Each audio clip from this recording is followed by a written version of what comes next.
ಸೂಕ್ತವಾದ ಧೈರ್ಯ ಮತ್ತು ಸಮಯಕ್ಕೆ ತೋರುವಂತಹ ಸಮಯ ಪ್ರಜ್ಞೆ ಅದೆಷ್ಟು ಜೀವಗಳನ್ನು ಉಳಿಸಿರುವಂತಹ ನಿದರ್ಶನಗಳನ್ನು ನಾವು ನೋಡಿದ್ದೇವೆ. ಇದೀಗ ನಮ್ಮ ಪುತ್ತೂರಿನಲ್ಲೂ ಕೂಡ ಇಂತಹದ್ದೇ ಒಂದು ಘಟನೆ ನಡೆದಿದೆ. ಇಲ್ಲಿ ಆ ಧೈರ್ಯ, ಆ ಸಮಯ ಪ್ರಜ್ಞೆ ಜೊತೆಗೆ ಆ ಪ್ರೀತಿ, ಆ ಕಾಳಜಿಯನ್ನು ತೋರಿಸಿರುವಂಥದ್ದು ಓರ್ವ ಹೆಣ್ಣು ಮಗಳು ಎನ್ನುವಂಥದ್ದು ಮತ್ತೊಂದು ವಿಶೇಷ. ಘಟನೆ ಏನು ಅಂತ ಹೇಳಿದರೆ, ದಕ್ಷಿಣ ಕನ್ನಡ ಜಿಲ್ಲೆಯ ಪುತ್ತೂರು ತಾಲೂಕಿನ ಕೆಯ್ಯೂರು ಗ್ರಾಮ ಪಂಚಾಯತ್ನ ಸದಸ್ಯೆಯೋರ್ವರು ಇತ್ತೀಚೆಗೆ ಹಾವು ಕಡಿತಕ್ಕೆ ಒಳಗಾಗ್ತಾರೆ. ಅದನ್ನು ನೋಡಿದಂತಹ ಅವರ ಮಗಳು ತನ್ನ ಬಾಯಲ್ಲೇ ಅವರ ದೇಹದಿಂದ ವಿಷವನ್ನು ಬೇರ್ಪಡಿಸಿ, ರಕ್ತವನ್ನು ಬೇರ್ಪಡಿಸಿ ಅವರನ್ನು ಸೂಕ್ತ ಸಮಯಕ್ಕೆ ಆಸ್ಪತ್ರೆಗೆ ದಾಖಲಿಸಿ ಅವರ ಜೀವ ಉಳಿಸುವಲ್ಲಿ ಒಂದು ಮಹತ್ತರವಾದ ಪಾತ್ರವನ್ನು ವಹಿಸ್ತಾರೆ. ಇಲ್ಲಿ ಮಗಳು ತಾಯಿಯ ಜೀವವನ್ನು ಉಳಿಸಿದಕ್ಕಿಂತ ಜಾಸ್ತಿ ಓರ್ವ ಹೆಣ್ಣು ಮಗಳು ಅಥವಾ ಓರ್ವ ವಿದ್ಯಾರ್ಥಿನಿ ತೋರಿದಂತಹ ದಿಟ್ಟತನ ನಮಗೆಲ್ಲರಿಗೂ ಕೂಡ ಮಾದರಿಯಾಗುತ್ತೆ. ಆ ಒಂದು ವಿಚಾರದ ಬಗ್ಗೆ ಒಂದಷ್ಟು ವಿಚಾರಗಳನ್ನು ತಿಳಿಸಿಕೊಡುವಂಥ ಪ್ರಯತ್ನವನ್ನು ಈ ಒಂದು ವರದಿಯ ಮೂಲಕ ಮಾಡ್ತಾ ಇದ್ದೇವೆ. ಸೊ ಈ ಒಂದು ಘಟನೆ ನಡೆದಿರುವಂಥದ್ದು ಈಗಾಗಲೇ ಹೇಳಿದ ಹಾಗೆ ಕೆಯ್ಯೂರು ಗ್ರಾಮ ಪಂಚಾಯತ್ನ ವ್ಯಾಪ್ತಿಯಲ್ಲಿ ಕೆಯ್ಯೂರು ಗ್ರಾಮ ಪಂಚಾಯತ್ನ ಸದಸ್ಯೆ ಮಮತಾ ರೈಯವರು ಹಾವು ಕಡಿತಕ್ಕೆ ಒಳಗಾದವರು, ಅವರನ್ನು ಉಳಿಸಿದವರು ಅಥವಾ ಸೂಕ್ತ ಸಮಯಕ್ಕೆ ಅವರ ದೇಹದಿಂದ ವಿಷವನ್ನು ಬೇರ್ಪಡಿಸಿ ಅವರನ್ನು ಆದಷ್ಟು ಬೇಗ ಈ ಒಂದು ಇದರಿಂದ ಚೇತರಿಸಿಕೊಳ್ಳುವ ಹಾಗೆ ಮಾಡಿರುವಂಥವರು ಅವರ ಮಗಳು ಶಮ್ಯ ರೈ ಅನ್ನುವಂಥವ್ರು. ಅವರನ್ನು ಕೂಡ ಮಾತನಾಡಿಸಬೇಕು. ಸೊ ಮೊದಲು ಈಗ ನಮ್ಮ ಜೊತೆಗೆ ಮಮತಾ ರೈ ಅವರಿದ್ದಾರೆ. ಹೇಗಾಯಿತು ಘಟನೆ, ಏನು ಅಂದರೆ ಏನೆಲ್ಲ ಆಯಿತು ಆ ಸಮಯದಲ್ಲಿ, ಎಲ್ಲವನ್ನೂ ಕೂಡ ತಿಳಿಸುವಂಥ ಒಂದು ಪ್ರಯತ್ನವನ್ನು ಮಾಡೋಣ. ಮೊದಲು ಅವರನ್ನು ಮಾತಾಡಿಸಿಕೊಳ್ಳೋಣ. ನಮಸ್ತೆ ಮೇಡಮ್. ನಮಸ್ತೆ. ಯಾವಾಗ ಆಯಿತು ಘಟನೆ, ಇದು ಹೇಗಾಯಿತು, ಎಲ್ಲ ಆಯಿತು ಅಂತ? ಅದೇ ನಾನು ಪಂಪ್ ಸ್ವಿಚ್ ಹಾಕಲಿಕ್ಕೆ ಹೋದೆ ತೋಟಕ್ಕೆ. ಸ್ವಿಚ್ ಹಾಕಿ ನಾನು ಹಿಂದೆ ಬಂದೆ, ಅದು ನೋಡಲಿಲ್ಲ ನಾನು. ಹಿಂದೆ ಬರುವಾಗ ಅದು ಪಂಪ್ ಸೌಂಡ್ ಅಂತೇಳಿ ನಾನು ಹಿಂದೆ ಬಂದದ್ದು. ಬಂದು ಅದೇ ಒಂದು 3 ಸ್ಟೆಪ್ ಹಿಂದೆ ಬಂದಿರ್ಬೋದು. ಅಷ್ಟೊತ್ತಿಗೆ ಅದಕ್ಕೆ ಮೆಟ್ಟಿದ್ದೇನೆ ಅಂತ ಕಾಣಬೇಕು. ಅದು ನನಗೆ ಕಚ್ಚಿದೆ. ಕಚ್ಚಿ ಅದೇ ಒಂದು ಹಲ್ಲು ತಾಗಿ ರಕ್ತ ಸ್ವಲ್ಪ ಬಂದಿದೆ. ಯಾವ ಹಾವು? ನಗರ ಹಾವು. ಹೌದು. ಅಂದರೆ ಈ ಭಾಗದಲ್ಲಿ ಮೊದಲೇ ಇತ್ತು ಅಥವಾ ನೀವು ಅಲ್ಲಿ ನಿಮಗೆ ಫಸ್ಟ್ ಆಗಿ ಅಲ್ಲಿ ನೋಡಿ? ಇಲ್ಲ, ಅದಕ್ಕಿಂತ ಮುಂಚೆ ಕೂಡ ಇಲ್ಲಿ ಇರ್ತಿತ್ತು, ಅಲ್ಲಿ ಇಲ್ಲಿ ಅಂತೇಳಿ ಓಡಾಡ್ತಿತ್ತು. ಹೌದು. ಆಮೇಲೆ ನಾನು ಮನೆಯಲ್ಲಿ ಹೇಳುವುದಾ ಬೇಡ ಅಂತ ಇದ್ದೆ. ಅಂದರೆ ನನ್ನ ಮಾವು ಕೂಡ ಸ್ವಲ್ಪ ಹುಷಾರಿರಲಿಲ್ಲ. ಡಿಸ್ಚಾರ್ಜ್ ಆಗಿ ಬಂದು 1-2 ದಿವಸ ಆಗಿತ್ತು ಅಷ್ಟೇ. ಮತ್ತು ಹೇಳಿದರೆ ಒಂದು ವೇಳೆ ಮತ್ತೆ ವಿಷಯ ಏನಾದರೂ ಮೇಲೆ ಹೋಗಿ ಏನಾದರೂ ಸಮಸ್ಯೆ ಆದರೆ ಇಬ್ಬರು ಹೆಣ್ಣು ಮಕ್ಕಳು ಇರುವುದು, ಅದು ನನಗೆ ಫ್ಲ್ಯಾಶ್ ಆಗಿ ಮತ್ತು ಬಂದು ಹೇಳಿದೆ ಮನೆಯಲ್ಲಿ. ಹೇಳುವಾಗ ನನ್ನ ಮಗಳು ಕೂಡ ಇದ್ಲು. ಮಗಳು ಮತ್ತು ಮಾವ ಮತ್ತು ಕೆಲಸದವರು, ನನ್ನ ಅತ್ತಿಗೆ, ನನ್ನ ಗಂಡ ಎಲ್ಲರೂ ಇದ್ದರು. ಅಷ್ಟೊತ್ತಿಗೆ ಇಲ್ಲಿ ನಾನು ಮನೆಗೆ ಬಂದು ಅದೇ ಜಗಳಲ್ಲಿ ಕೂತ್ಕೊಂಡಿದ್ದೇನೆ. ಅಷ್ಟೊತ್ತಿಗೆ ಅವರು ಕೆಲಸದವರು ಬಂದು ಬೈ ಹುಲ್ಲು ಕಟ್ಟಿದ್ರು. ನನ್ನ ಮಗಳು ರಕ್ತ ಹೀರಿ ತೆಗ್ಲು, ಅದನ್ನು ವಿಷ ತೆಗ್ಲು. ನನಗೆ ಅಂತೆಂಥ ಸಮಸ್ಯೆ ಆಗಲಿಲ್ಲ ಆಗ. ಅಷ್ಟೊತ್ತಿಗೆ ಇವರು ಕಾಲ್ ಮಾಡಿ ಇವರ ಫ್ರೆಂಡನ್ನು ಬರಲಿಕ್ಕೆ, ಶರತ್ ಕುಮಾರ್ ನಮ್ಮ ಪಂಚಾಯತ್ ಮೆಂಬರ್ ಅವರು, ಅವರಿಗೆ ಕಾಲ್ ಮಾಡಿ ಅವರು 5 ನಿಮಿಷದಲ್ಲಿ ನಮ್ಮ ಅಂಗಳದಲ್ಲಿ ಬಂದು ನಿಂತಿದ್ದಾರೆ. ಅಂತೂ ಹಾಗೂ ಒಂದು 7-8 ನಿಮಿಷದಲ್ಲಿ ಪುತ್ತೂರಿಗೆ ನಮ್ಮನ್ನು ತಲುಪಿಸಿದ್ದಾರೆ ಅವರು. ಅಂದರೆ ನಮ್ಮ ಇಲ್ಲಿಯ ಕೆಯ್ಯೂರು ಡಾಕ್ಟ್ರು ಇವರು ಶಿವಪ್ರಸಾದ್ ಅಂತೇಳಿ, ಅವರಲ್ಲಿ ಡಾಕ್ಟ್ರಿಗೆಲ್ಲ ಮಾತಾಡಿ ಎಲ್ಲ ವ್ಯವಸ್ಥೆ ಮಾಡಿ ಅಂತೂ ಅರ್ಧ ಗಂಟೆಯಲ್ಲಿ ಎಲ್ಲ ವ್ಯವಸ್ಥೆ ಆಗಿದೆ. ಹೌದು. ಹಾಸ್ಪಿಟಲಲ್ಲಿ ಹೇಗೆ ಚಿಕಿತ್ಸೆ ಕೊಟ್ಟರು? ಎಷ್ಟು ದಿನ ಇದ್ರಿ? ಹಾಸ್ಪಿಟಲಲ್ಲಿ 3 ದಿನ ಇದ್ದೆ. ICU 2 ದಿವಸ ಇದ್ದೆ, ಮತ್ತೊಂದು ದಿನ. ಹೌದು. ಅಂದರೆ ಡಾಕ್ಟ್ರು ಏನು ಹೇಳಿದರು? ಅಂದರೆ ವಿಷ ಆಲ್ರೆಡಿ ಮೈಗೆ ಏರೋದಕ್ಕೆ ಶುರು ಆಗಿದೆ? ಇಲ್ಲ, ಹಾಗೆ ಎಂಥ ಸಮಸ್ಯೆ ಇಲ್ಲ ಅಂತ ಹೇಳಿದರು. ಬಹುಶಃ ನಿಮ್ಮ ಮಗಳು ಮಾಡಿರುವಂಥ ಕೆಲಸ ನಿಮ್ಮ ಅನ್ನು ಆದಷ್ಟು ಬೇಗ ರಿಕವರ್ ಮಾಡಿ. ಹೌದು. ನಿಮ್ಮ ಮಗಳು ಅಂದರೆ ಓರ್ವ ಹೆಣ್ಣು ಮಗಳಂತ ಗಮನಿಸಿದರೆ ಅವರು ತೋರಿಸಿದಂಥ ಒಂದು ಧೈರ್ಯ, ಅದನ್ನು ನೋಡಿದರೆ ನಿಮಗೆ ಏನು ಅನಿಸುತ್ತೆ? ಅವಳು ಈ ವಿಷಯ ಅಂತಲ್ಲ, ಯಾವ ವಿಷಯದಲ್ಲೂ ಅವಳು ಧೈರ್ಯವಂತಲಿ. ಅಂದರೆ ನಮಗೆ ಯಾವ ಇದು ತೊಂದರೆ ಬಂದರೂ ನಾನು ನನ್ನ ಗಂಡನಿಂದ ಹೆಚ್ಚಾಗಿ ಅವಳಲ್ಲಿ ಹೇಳ್ತೇನೆ, ಯಾವ ಸಮಸ್ಯೆ ಇದ್ದರೂ ಅದಕ್ಕೆ ನೀವು ಧೈರ್ಯ, ಎಂಥದಕ್ಕೂ ಹೆದರಬೇಡಿ ಅಂತೇಳಿ ಅವಳೊಂದು ನನಗೆ ಸಪೋರ್ಟ್ ಆಗಿರ್ತಾಳೆ. ನನ್ನ ಗಂಡು ಮಗ ಅಂತ ಹೇಳ್ಬೋದು ಅವಳು. ಈಗ ಏನು ಹೇಳ್ತಿದ್ದಾರೆ ಅಂದರೆ ಬಹುಶಃ ಊರಿನವರಿಗೆಲ್ಲ ವಿಚಾರ ಗೊತ್ತಾಗಿದೆ, ಮಗಳು ಕೂಡ ನಿಮಗೆ ಒಂದು ರೀತಿ ಜೀವದಾನ ಮಾಡಿದಂಥವ್ರು ಅನ್ನುವಂಥದ್ದು. ಈಗ ಏನು ಹೇಳ್ತಾ ಇದ್ದಾರೆ, ನಿಮಗೆ ಹೇಗೆ ಅನಿಸ್ತಾ ಇದೆ ಅದನ್ನು ಕೇಳಿ? ತುಂಬ ಖುಷಿ ಅನಿಸ್ತದೆ. ಒಂದು ತಾಯಿಗಾಗಿ ಒಂದು ಮಗಳು ಒಂದು ಅವಳ ಪ್ರಾಣವನ್ನು ಪಣಕ್ಕಿಟ್ಟು ನನ್ನನ್ನು ರಕ್ಷಿಸಿದ್ದಾಳೆ. ಅದೇ ನನಗೆ ಆವಾಗ ಎಂತ ಆಗ್ತದೆ ನಂಗೆ ಗೊತ್ತಿರಲಿಲ್ಲ. ಆದರೆ ಮತ್ತೆ ಎಲ್ಲರೂ ಹೇಳುವಾಗ ನನಗೆ ಹೆದರಿಕೆ ಆಯಿತು, ಏನಾದರೂ ಅಲ್ಲಲ್ಲಿ ಇದು ಹುಳು ಹಾಗೇನಾದರೂ ಇದ್ದರೆ ಸಮಸ್ಯೆ ಆಗ್ತಿತ್ತು ಅಂತ ಹೇಳಿ. ದೇವರ ದಯಕ್ಕೆ ಎಂತ ಆಗಲಿಲ್ಲ. ಮನೆಯವರು ಏನು ಹೇಳಿದರು? ಮನೆಯವರು ಅವರಿಗೆ ತುಂಬ ಹೆದರಿಕೆ ಆಗಿದೆ. ಎಲ್ಲ ವ್ಯವಸ್ಥೆಯನ್ನು ಅವರೇ ಮಾಡಿದ್ದಾರೆ, ಕರ್ಕೊಂಡು ಹೋಗುವಂಥದ್ದು ಎಲ್ಲ. ಇನ್ನು ನಿಮ್ಮ ಮತ್ತು ಮಕ್ಕಳ ಒಂದು ಒಡನಾಟ ಅದರ ಬಗ್ಗೆ ಹೇಳೋದಿದ್ರೆ? ತಾಯಿ ಮಕ್ಕಳ ಒಡನಾಟ ಅದನ್ನು ಅದು ಇದ್ದೇ ಇರ್ತದಲ್ವ. ಸ್ಪೆಷಲ್ ಸ್ಪೆಷಲ್ ಅಂತ ಮಗಳಲ್ಲಿ ನೋಡಿರುವಂಥ ಒಂದು ವಿಶೇಷ ಗುಣ ಧೈರ್ಯ ಅಂತ ಹೇಳಿ ಅದನ್ನು ಹೊರತುಪಡಿಸಿ ಬೇರೆ ಅವಳು ಎಲ್ಲದರಲ್ಲೂ ಇದ್ದಾಳೆ. ಅವರಿಗೆ ನಮ್ಮ ಊರಿನವರಿಗೆ ಗೊತ್ತು ಅವಳು ಹೇಗಿದ್ದಾಳೆ ಅಂತೇಳಿ. ಎಲ್ಲದರಲ್ಲೂ ಡ್ಯಾನ್ಸಲ್ಲಿ, ಮಕ್ಕಳಿಗೆ ಡ್ಯಾನ್ಸ್ ಕಲಿಸೋದ್ರಲ್ಲಿ, ಟ್ಯೂಷನ್ ಕೊಡೋದ್ರಲ್ಲಿ, ಅವಳ ಇತರ ಚಟುವಟಿಕೆಗಳಲ್ಲಿ ಕೆಲವು ಇದರಲ್ಲಿ ಇದ್ದಾಳೆ. ಈಗ ನಿಮಗೆ ಹೆಮ್ಮೆ ಅನಿಸ್ತಾ ಇದೆ ಮಗಳ? ಹೌದು ಹೌದು. ಅಂದರೆ ಬಹುಶಃ ಎಲ್ಲರ ಪ್ರೀತಿ ಹಾರೈಕೆ ಪ್ರಾರ್ಥನೆಯಿಂದ 3 ದಿನಗಳಲ್ಲಿ ತಾವು ರಿಕವರ್ ಆದರೆ ಈಗ ಮತ್ತೆ ಮನೆಗೆ ಮರಳಿದ್ದೀರಿ, ಚೇತರಿಸಿಕೊಳ್ತಾ ಇದ್ದೀರಿ. ಎಲ್ಲರ ಒಂದು ಹಾರೈಕೆ ಅಭಿಮಾನದ ಬಗ್ಗೆ ಏನು ಹೇಳ್ತೀರಿ ಅಂತ? ಯಾರೆಲ್ಲ ಬಂದಿದ್ದೀರಿ? ಮೊದಲಾಗಿ ನಾನು ನಮ್ಮ ಊರಿನ ಡಾಕ್ಟರಾದ ಶಿವಪ್ರಸಾದ್ ಅವರಿಗೆ ಅಭಿನಂದನೆ ಸಲ್ಲಿಸ್ತೇನೆ. ಯಾಕಂದರೆ ನನಗೆ ಹಾವು ಕಚ್ಚಿ ನಾನು ಮನೆಗೆ ಬಂದು ನನ್ನ ಗಂಡ ಮತ್ತು ಅವರು ಶರತ್ ಕುಮಾರ್ ಪಂಚಾಯತ್ ಮೆಂಬರ್ ಅವರಿಗೆ ಫೋನ್ ಮಾಡಿ ಮಾತಾಡುವಾಗ, ನೀವು ಇಲ್ಲಿ ಕರ್ಕೊಂಡು ಬರಬೇಡಿ, ನಾನು ಧನ್ವಂತರಲ್ಲಿ ಮಾತಾಡಿ ವ್ಯವಸ್ಥೆ ಮಾಡಿದ್ದೇನೆ, ನೀವು ಸೀದಾ ಕರ್ಕೊಂಡು ಹೋಗಿ, ಅಲ್ಲಿ ಎಲ್ಲರೂ ಡಾಕ್ಟ್ರು ರೆಡಿ ಇದ್ದಾರೆ ಅಂತ ಹೇಳಿದರು. ಮತ್ತು ನಾವು ಹೋಗೋ ಹೊತ್ತಿಗೆ ಒಂದು 2-3 ಸಲ ವಾಪಸ್ ಕಾಲ್ ಮಾಡಿದರು, ಎಲ್ಲಿ ಮುಟ್ಟಿದ್ರಿ ಅಂತೇಳಿ. ಅಲ್ಲೆಲ್ಲ ನಾವು ಅಲ್ಲಿಂದ ಇಳುವಾಗ ಡಾಕ್ಟ್ರೆಲ್ಲ ರೆಡಿ ಇದ್ದರು, ಟ್ರೀಟ್ಮೆಂಟ್ ಬೇಗ ಆಯಿತು. ಅವರಿಗೆ ಒಂದು ನನ್ನ ಪರವಾಗಿ ಹೃತ್ಪೂರ್ವ ಅಭಿನಂದನೆಯನ್ನು ಸಲ್ಲಿಸ್ತಾ ಇದ್ದೇನೆ. ಮತ್ತು ಒಂದಷ್ಟು ಜನ ಮನೆಗೆ ಭೇಟಿ ಕೊಟ್ಟಿದ್ದಾರೆ, ಯಾರೆಲ್ಲ ಬಂದಿದ್ದಾರೆ? ನಮ್ಮ ಶಾಸಕ ಸಂಜೀವ ಮಠಂದೂರು ಬಂದಿದ್ದಾರೆ, ಸಹಜ ರಾಧಾಕೃಷ್ಣ ಅಲ್ವ ಬಂದಿದ್ದಾರೆ, ಮತ್ತು ನಿತೀಶ್ ಶಾಂತಿವನ ಅವರು ಬಂದಿದ್ದಾರೆ, ಮತ್ತು ಸಹಜ ರೈ ಬೆಳಜ್ಜ ಅವರು ಬಂದಿದ್ದಾರೆ, ಮತ್ತು ಬೂಡಿಯರ ರಾಧಾಕೃಷ್ಣ ರೈ ಅವರು ಬಂದಿದ್ದಾರೆ. ಎಲ್ಲರೂ ಬಂದು ಲೋಕೇಶ್ ಚಾಕೋಟೆ ಅವರು ಬಂದಿದ್ದಾರೆ, ವಿಚಾರಿಸಿದ್ದಾರೆ. ಎಲ್ಲರಿಗೂ ನನ್ನ ಹೃತ್ಪೂರ್ವಕ ಅಭಿನಂದನೆಯನ್ನು ಸಲ್ಲಿಸ್ತಾ ಇದ್ದೇನೆ. ನಾನು ನನ್ನ ಮೇಲಿಟ್ಟ ಪ್ರೀತಿಗೆ ಮತ್ತು ಕಾಳಜಿಗೆ. ಪ್ರತಿಯೊಂದು ಹೆತ್ತವರಿಗೂ ಕೂಡ ತಮ್ಮ ಮಕ್ಕಳ ಬಗ್ಗೆ ಒಂದು ಕನಸಿರುತ್ತೆ, ಅಥವಾ ಹೀಗಾಗಬೇಕು, ಹೀಗೆ ನೋಡಬೇಕು ಅವರನ್ನು ಅನ್ನುವಂಥದ್ದು. ನಿಮಗೆ ನಿಮ್ಮ ಮಕ್ಕಳ ಬಗ್ಗೆ ಇರುವ ಕನಸು ಅಂತೆಲ್ಲ ಅವಳ ಒಂದು ಆಸೆ ಅಂದರೆ ಅವಳಿಗೆ ಏನಾದರೂ ಈಗ BCA ಮಾಡ್ತಿದ್ದಾಳೆ, ಸೆಕೆಂಡ್ ಇಯರ್ BCA, ಇನ್ನು MCA ಮಾಡಿ ಏನಾದರೂ IT ಕಂಪನಿಯಲ್ಲಿ ಒಂದು ಕೆಲಸ ಆಗಬೇಕು ಅಂತ ಅವಳೊಂದು ಆಸೆ. ಅದಕ್ಕೆ ದೇವರೊಂದು ಅನುಗ್ರಹ ಕೊಟ್ಟರೆ ಅವರ ಆಸೆಗೆ ನಿಮ್ಮದು ಬೆಂಬಲ? ಹಾಂ, ಇದೆ. ಅಕಾಡೆಮಿಕ್ಸಲ್ಲಿ ಅಂದರೆ ಸ್ಟಡೀಸ್ ಬಗ್ಗೆ ಹೇಳಿದರೆ ಹೇಗಿರ್ತಾರೆ? ಅಂದರೆ ಅದರ್ ಆ್ಯಕ್ಟಿವಿಟೀಸ್ ಹೇಳಿದ್ರಿ, ಸ್ಟಡೀಸಲ್ಲಿ ಹೇಗೆ? ತೊಂದರೆ ಇಲ್ಲ, ಫುಲ್ ಮಾರ್ಕ್ಸ್ ಅಂತಲ್ಲ, ಆದರೆ ತೊಂದರೆ ಇಲ್ಲ, 80 ಅಬೌವ್ ಸಮಾಧಾನ. ಹೌದು. ಧನ್ಯವಾದಗಳು. ಅಂದರೆ ಒಟ್ಟು ತಾಯಿ ಮಗಳ ಮಮತೆ ಜೊತೆಗೆ ನಿಮ್ಮ ಮಗಳ ಧೈರ್ಯ, ಬಹುಶಃ ಈ ಮಾತನ್ನು ನಾವು ಪದೇ ಒತ್ತಿ ಹೇಳಬೇಕಾಗತ್ತೆ. ಆ ಸಮಯದಲ್ಲಿ ತೋರಿದಂತಹ ಧೈರ್ಯ ಅಥವಾ ಒಂದು ಸಮಯ ಪ್ರಜ್ಞೆ ಅನ್ನುವಂಥದ್ದು ಬಹುಶಃ ಅದು ಎಲ್ಲರಲ್ಲೂ ನಾವು ಕಾಣೋದಕ್ಕೆ ಸಾಧ್ಯ ಇಲ್ಲ. ಬಹುಶಃ ನಿಮ್ಮ ವಿಚಾರದಲ್ಲಿ ಅದು ಕಂಡು ಬಂದಿದೆ. ಮಾತ್ರ ಅಲ್ಲ, ತಮಗೆ ಒಂದು ರೀತಿ ಜೀವದಾನ ಕೂಡ ಆಗಿದೆ. ನಿಮ್ಮ ತಾಯಿ ಮಕ್ಕಳ ಒಂದು ಒಡನಾಟ ಇದೇ ರೀತಿ ಇರಲಿ. ಮತ್ತು ಧನ್ಯವಾದಗಳು ನಮಗೆ ಈ ಎಲ್ಲ ವಿಚಾರಗಳ ಬಗ್ಗೆ ಮಾಹಿತಿಯನ್ನು ಕೊಟ್ಟದಕ್ಕಾಗಿ. Thank you.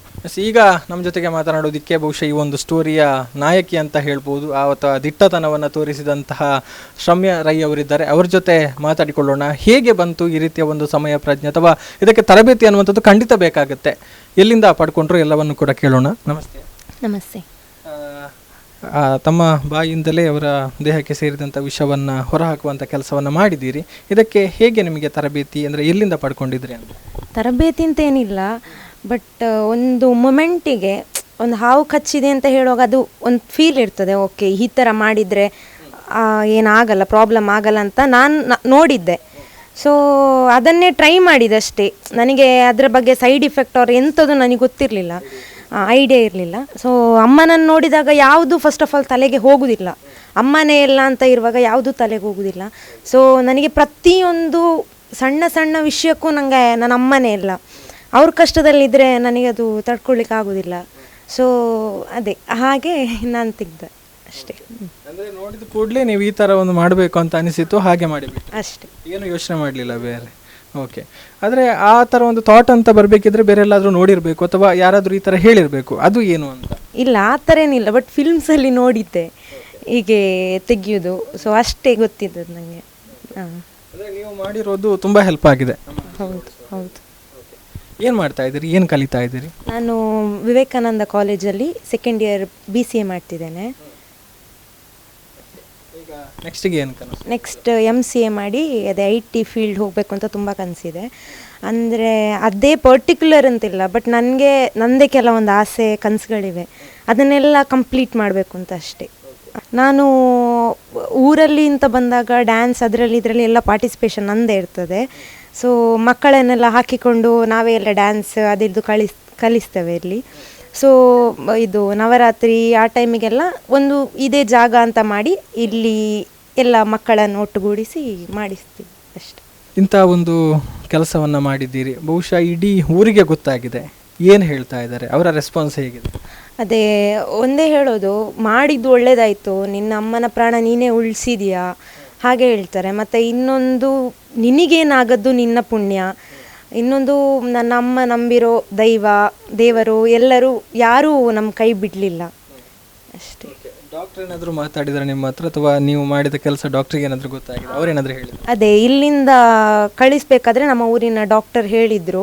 ಅಲ್ಲಿ ಹೇಳಬೇಕಾದ್ರೆ ಅದೇ ನನಗೆ ಅಮ್ಮ ಬಂದು ಹೇಳಿದರು, ಹೀಗೆ ಮಾಡಿದ್ದು ಒಳ್ಳೇದಾಯಿತು ಅಂತ ಹೇಳಿದ್ದಾರೆ ಡಾಕ್ಟರ್.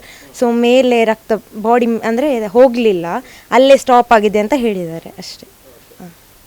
ಕಾಲೇಜಲ್ಲಿ ಈ ವಿಚಾರ ಗೊತ್ತಾ ಇವಾಗ? ಹಾಂ, ಎಲ್ಲರಿಗೂ ಗೊತ್ತು. ಇಲ್ಲ, ಅವರು ನಿನ್ನೆಯಿಂದ ಟೆಕ್ಸ್ಟ್ ಕಾಲ್ ಮಾಡ್ತಾನೆ ಇದ್ದಾರೆ, ಏನಾಯಿತು, ಹೇಗಿದ್ದಾರೆ, ಅದೇ ಆ ಥರ ಎಲ್ಲ. ಮತ್ತು ಕೆಲವು ಫ್ರೆಂಡ್ಸ್ ಎಲ್ಲ ಹಾಸ್ಪಿಟಲಿಗೆ ಬಂದಿದ್ದರು. ಸೊ ನಿಮಗೆ ಖುಷಿ ಇದೆ ಈಗ? ತುಂಬ ಖುಷಿ ಇದೆ. ಈ ಸಂದರ್ಭದಲ್ಲಿ ಅಮ್ಮನಿಗೆ ಏನಾದರೂ ಸ್ಪೆಷಲ್ ಆಗಿ ಹೇಳಬೇಕು ಅಂತಿದ್ರೆ ಏನು ಹೇಳೋದಕ್ಕೆ ಇಷ್ಟ? ಇಲ್ಲ, ಇಷ್ಟೇ, ಅಮ್ಮ I love you. Thank you. ನಿಮ್ಮ ಮತ್ತು ಆಗಾಗಲೇ ನಮ್ಮ ತಾಯಿ ಜೊತೆಗೆ ಕೂಡ ಹೇಳಿದೆ, ತಾಯಿ ಮಕ್ಕಳ ಒಡನಾಟ ಅಥವಾ ಆತ್ಮೀಯತೆ ಇದೇ ರೀತಿ ಇರಲಿ. ನಿಮ್ಮಿಂದ ಇನ್ನೊಂದಷ್ಟು ಇಂತಹ ಒಂದು ಪ್ರೇರಣಾದಾಯಕ ಕೆಲಸಗಳಾಗಲಿ, ಅಥವಾ ನಿಮ್ಮ ಈ ಒಂದು ಧೈರ್ಯ ಏನಿದೆ ಅದು ಎಲ್ರಿಗೂ ಮಾದರಿಯಾಗಲಿ ಅನ್ನುವಂಥದ್ದು, ಎಲ್ಲ ಹೆಣ್ಣು ಮಕ್ಕಳಲ್ಲೂ ಇಂಥ ಒಂದು ಧೈರ್ಯ ಸ್ಫೂರ್ತಿ ಬರಲಿ ಅನ್ನುವಂಥದ್ದು ನಮ್ಮ ಒಂದು ಹಾರೈಕೆ. ಥ್ಯಾಂಕ್ ಯು ಮಾತಿಗೆ ಸಿಕ್ಕಿದ್ದಕ್ಕಾಗಿ. ಇನ್ನು ಮಮತಾ ರೈ ಅವರನ್ನು ಕ್ಷಿಪ್ರವಾಗಿ ಆಸ್ಪತ್ರೆಗೆ ದಾಖಲಿಸಿ ಅವರಿಗೆ ಸೂಕ್ತ ಸಮಯದಲ್ಲಿ ಚಿಕಿತ್ಸೆ ಕೊಡಿಸುವಲ್ಲಿ ನೆರವಾಗಿರುವಂಥವರು ಈ ಕೆಯೂರು ಗ್ರಾಮ ಪಂಚಾಯತ್ನ ಸದಸ್ಯರಾಗಿರುವಂತಹ ಶರತ್ ಕುಮಾರ್ ಮಾಡಾವು ಅವರು. ಸೊ ಅವರಿಗೆ ಹೇಗೆ ವಿಚಾರ ತಿಳಿತು, ಅವರು ಯಾವ ಥರ ಒಂದು ಸಹಾಯ ಮಾಡಿದರು, ಹೇಗೆ ಸ್ಪಂದನೆಯನ್ನು ಕೊಟ್ಟರು, ಅವರಿಂದಲೇ ಕೇಳೋಣ. ನಮಸ್ತೆ. ನಮಸ್ತೆ. ನಿಮಗೆ ಹೇಗೆ ವಿಷಯ ಗೊತ್ತಾಯಿತು ಮತ್ತು ನೀವು ಹೇಗೆ ಎಷ್ಟು ಬೇಗವಾಗಿ ಬಂದು ಸ್ಪಂದಿಸಿದ್ರಿ ಅಂತ? ಮಮತಾ ರೈ ಅವರ ಗಂಡ ಸತೀಶ್ ರೈ ಅವರು ಫೋನ್ ಮಾಡಿದರು, ಹಾವು ಕಚ್ಚಿದೆ ಅಂತೇಳಿ. ನಾನು ಕೆಯೂರು ಪಂಚಾಯತ್ ಹತ್ರ ಗ್ರೌಂಡ್ ಹತ್ರ ಇದ್ದೆ.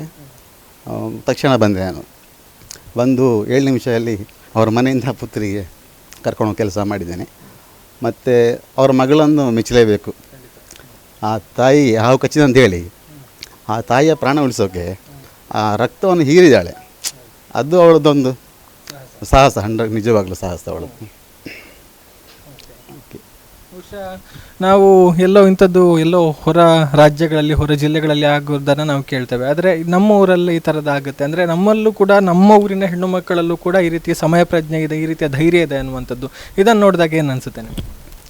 ಅವಳು ಮೊದಲಿಂದಲೇ ಸ್ವಲ್ಪ ಶೌರ್ಯ ಜಾಸ್ತಿ ಅವಳಿಗೆ. ಎಲ್ಲದಲ್ಲೂ ಕ್ರೀಡೆಯಲ್ಲಿರ್ಬೋದು, ನೃತ್ಯದಲ್ಲೆಲ್ಲ ಅವಳು ತುಂಬ ಆ್ಯಕ್ಟಿವ್ ಇದ್ದಾಳೆ.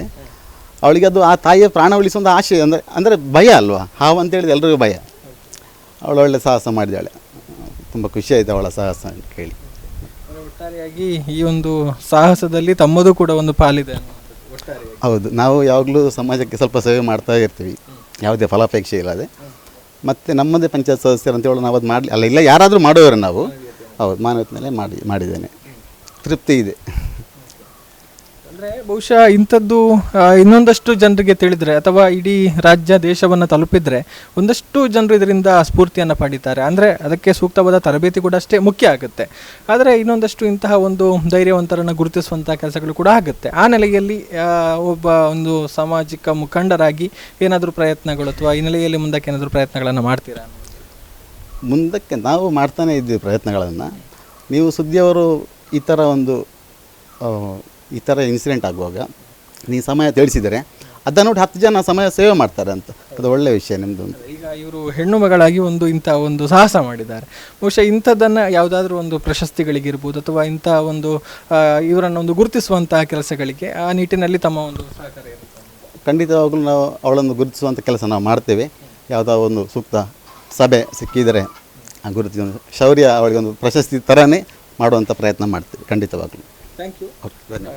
ಒಂದು ಅಪರೂಪದ ಅಥವಾ ಒಂದು ಅದ್ಭುತವಾದ ಕಾರ್ಯದಲ್ಲಿ ತಾವು ಕೈ ಜೋಡಿಸಿದ್ದೀರಿ. ಆ ನೆಲೆಯಲ್ಲೂ ಒಂದು ವಿಶೇಷವಾದ ಧನ್ಯವಾದಗಳನ್ನು ಸುದ್ದಿ ಕಡೆಯಿಂದಲೂ ಕೂಡ ಅರ್ಪಿಸ್ತಾ ಇದ್ದೇವೆ. Thank you. ಇದು ಈ ಒಂದು ವಿಶೇಷವಾದ ಸಾಹಸಗಾಥೆಯಲ್ಲಿ ಒಂದಷ್ಟು ಕೈ ಜೋಡಿಸಿದಂತಹ ಶರತ್ ಕುಮಾರ್ ಮಾಡವ್ ಅವರು ಕೆಯೂರು ಗ್ರಾಮ ಪಂಚಾಯತ್ ಸದಸ್ಯರು ಹೇಳಿರುವಂತಹ ಮಾತು. ಈಗ ನಮ್ಮ ಜೊತೆಗೆ ಮಮತಾ ರೈ ಅವರ ತಾಯಿ ಇದ್ದಾರೆ, ದಯ್ಯಕ್ಕೂ ಅವರು. ಅವರಿಗೆ ಹೇಗೆ ಅನಿಸ್ತು ಇದನ್ನೆಲ್ಲ ನೋಡಿ ಅನ್ನುವಂಥದ್ದನ್ನು ಕೇಳೋಣ. ನಮಸ್ತೆ. ನಮಸ್ತೆ.